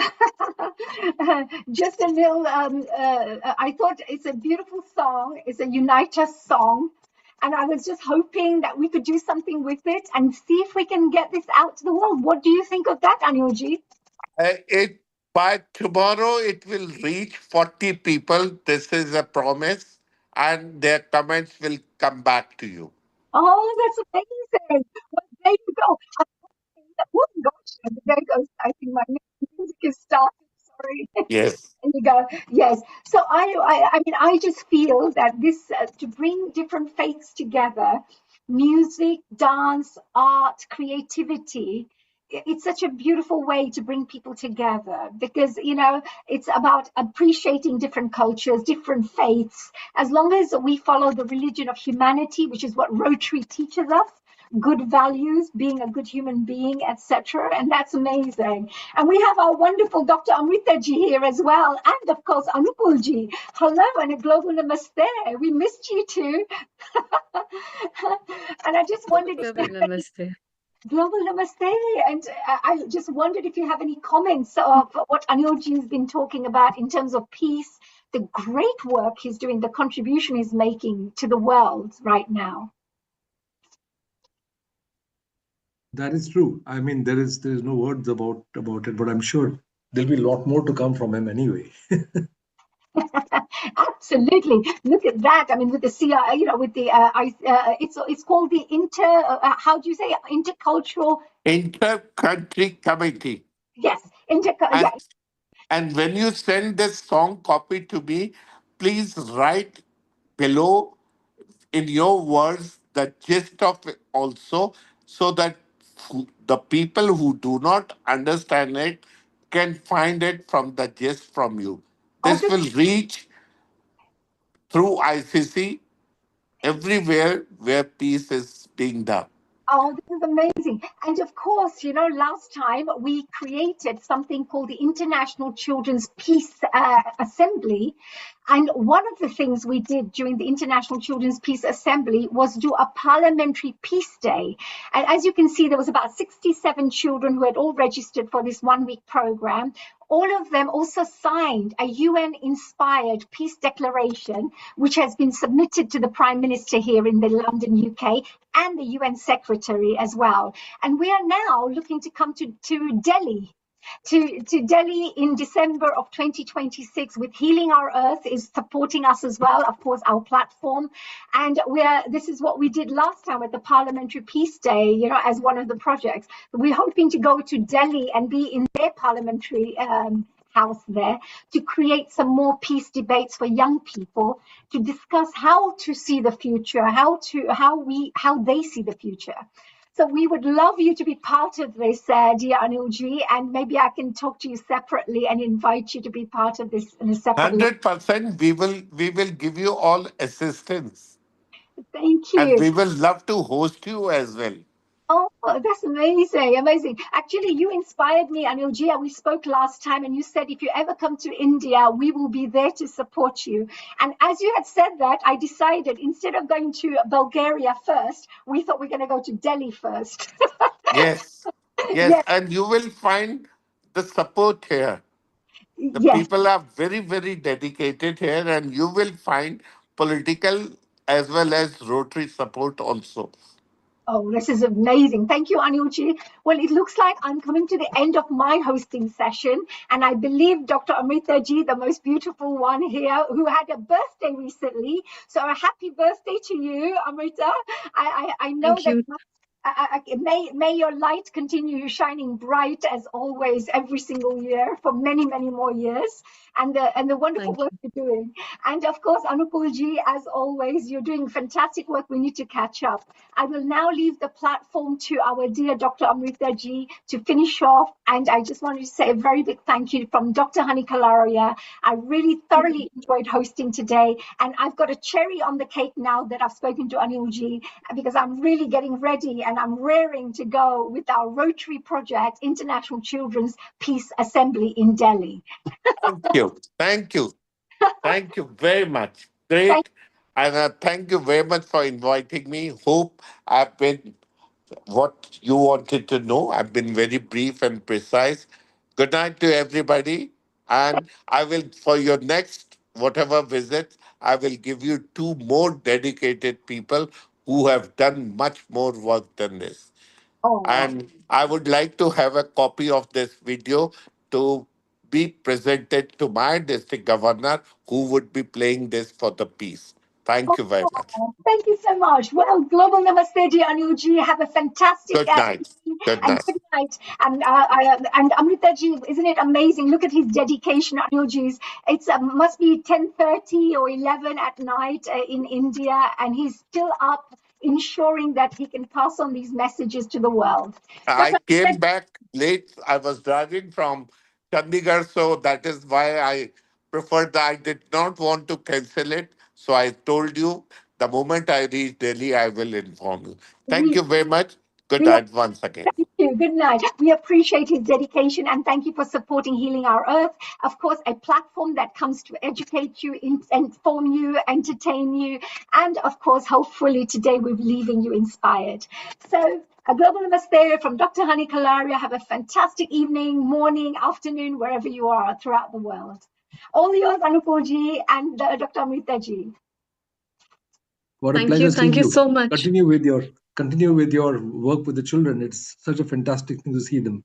Oh, thank you. And Healing Our Earth is coming in on a big way now. It's going to support us all the way.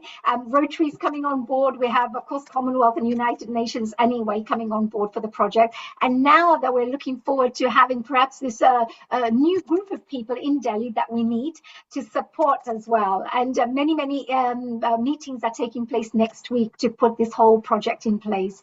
By end of July, there'll be registration links as well on the icpeacenetwork.org. Website. Of course, our Healing Our Earth logos there as well, but you will see the fact that people can start registering as well for the December event.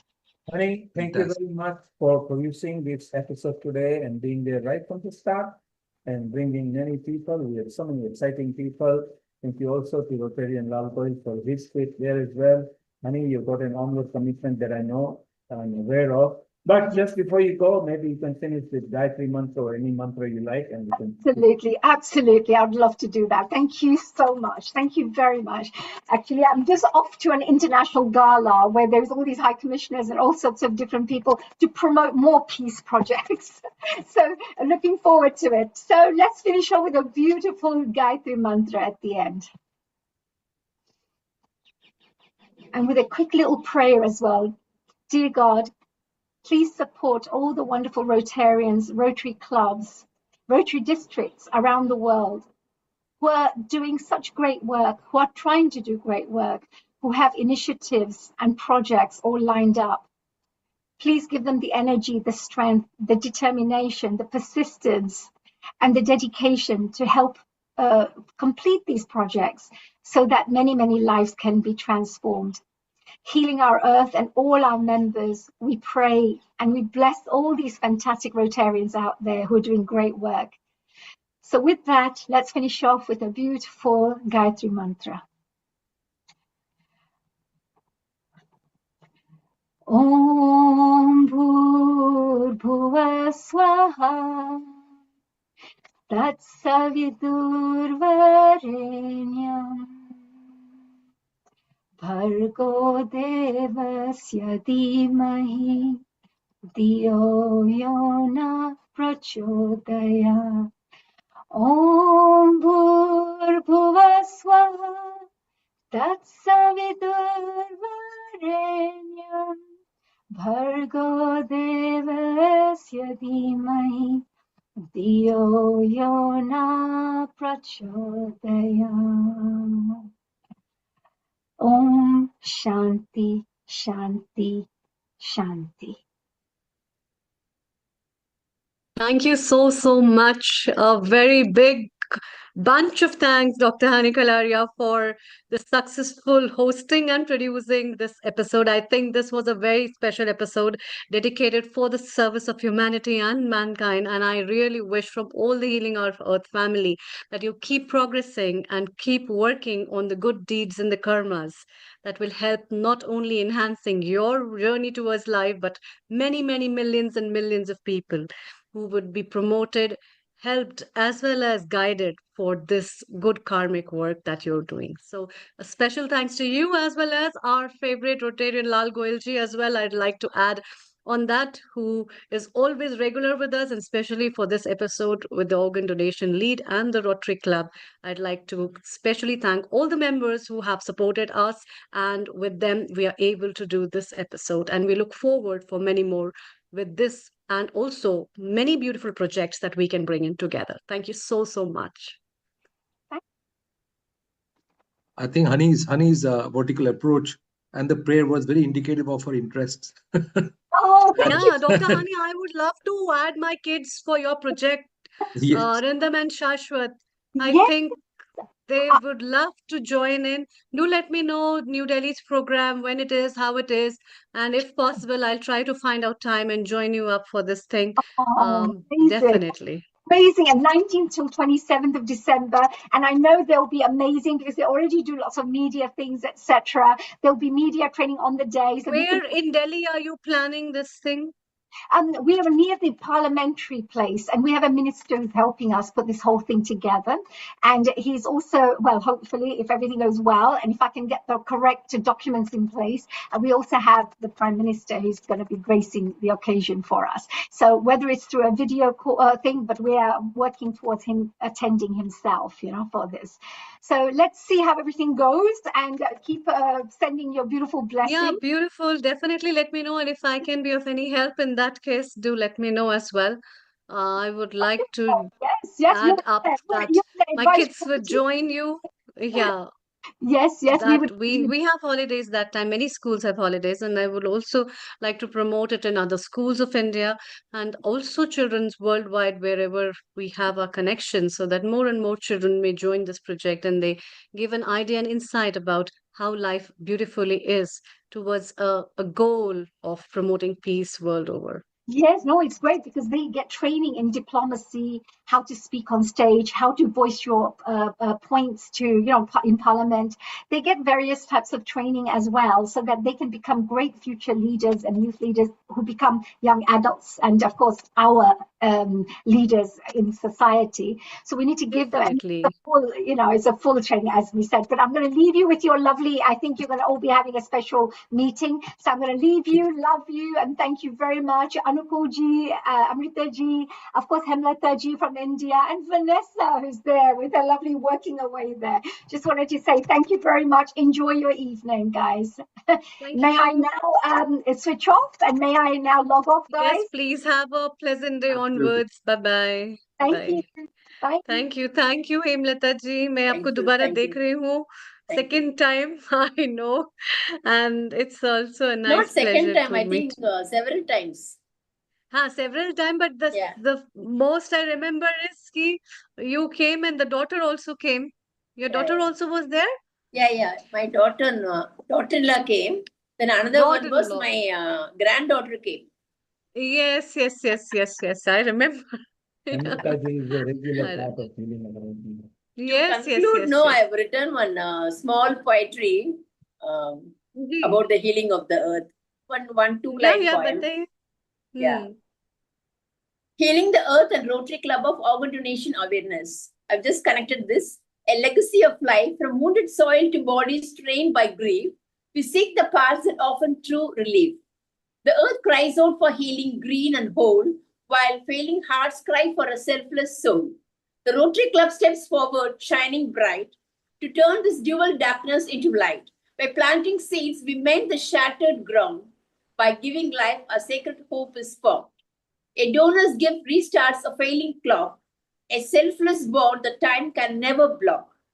We heal the planet, share the breath we are given, and leave a legacy of love unshriven. Thank you. Beautiful, amazing. Very nice. Very nicely written, and the words have got a deep meaning. Thank you so much. Thank you so much. Thank you all. Good evening, good morning, good afternoon. It was a fantastic program with all of you. On women, self-care, self-love. Yes, we will see each other for women's self-care and self-love. आप भी आइएगा, Hemlata ji, please join us for women's self-care, self-love. Yeah, definitely. Episode.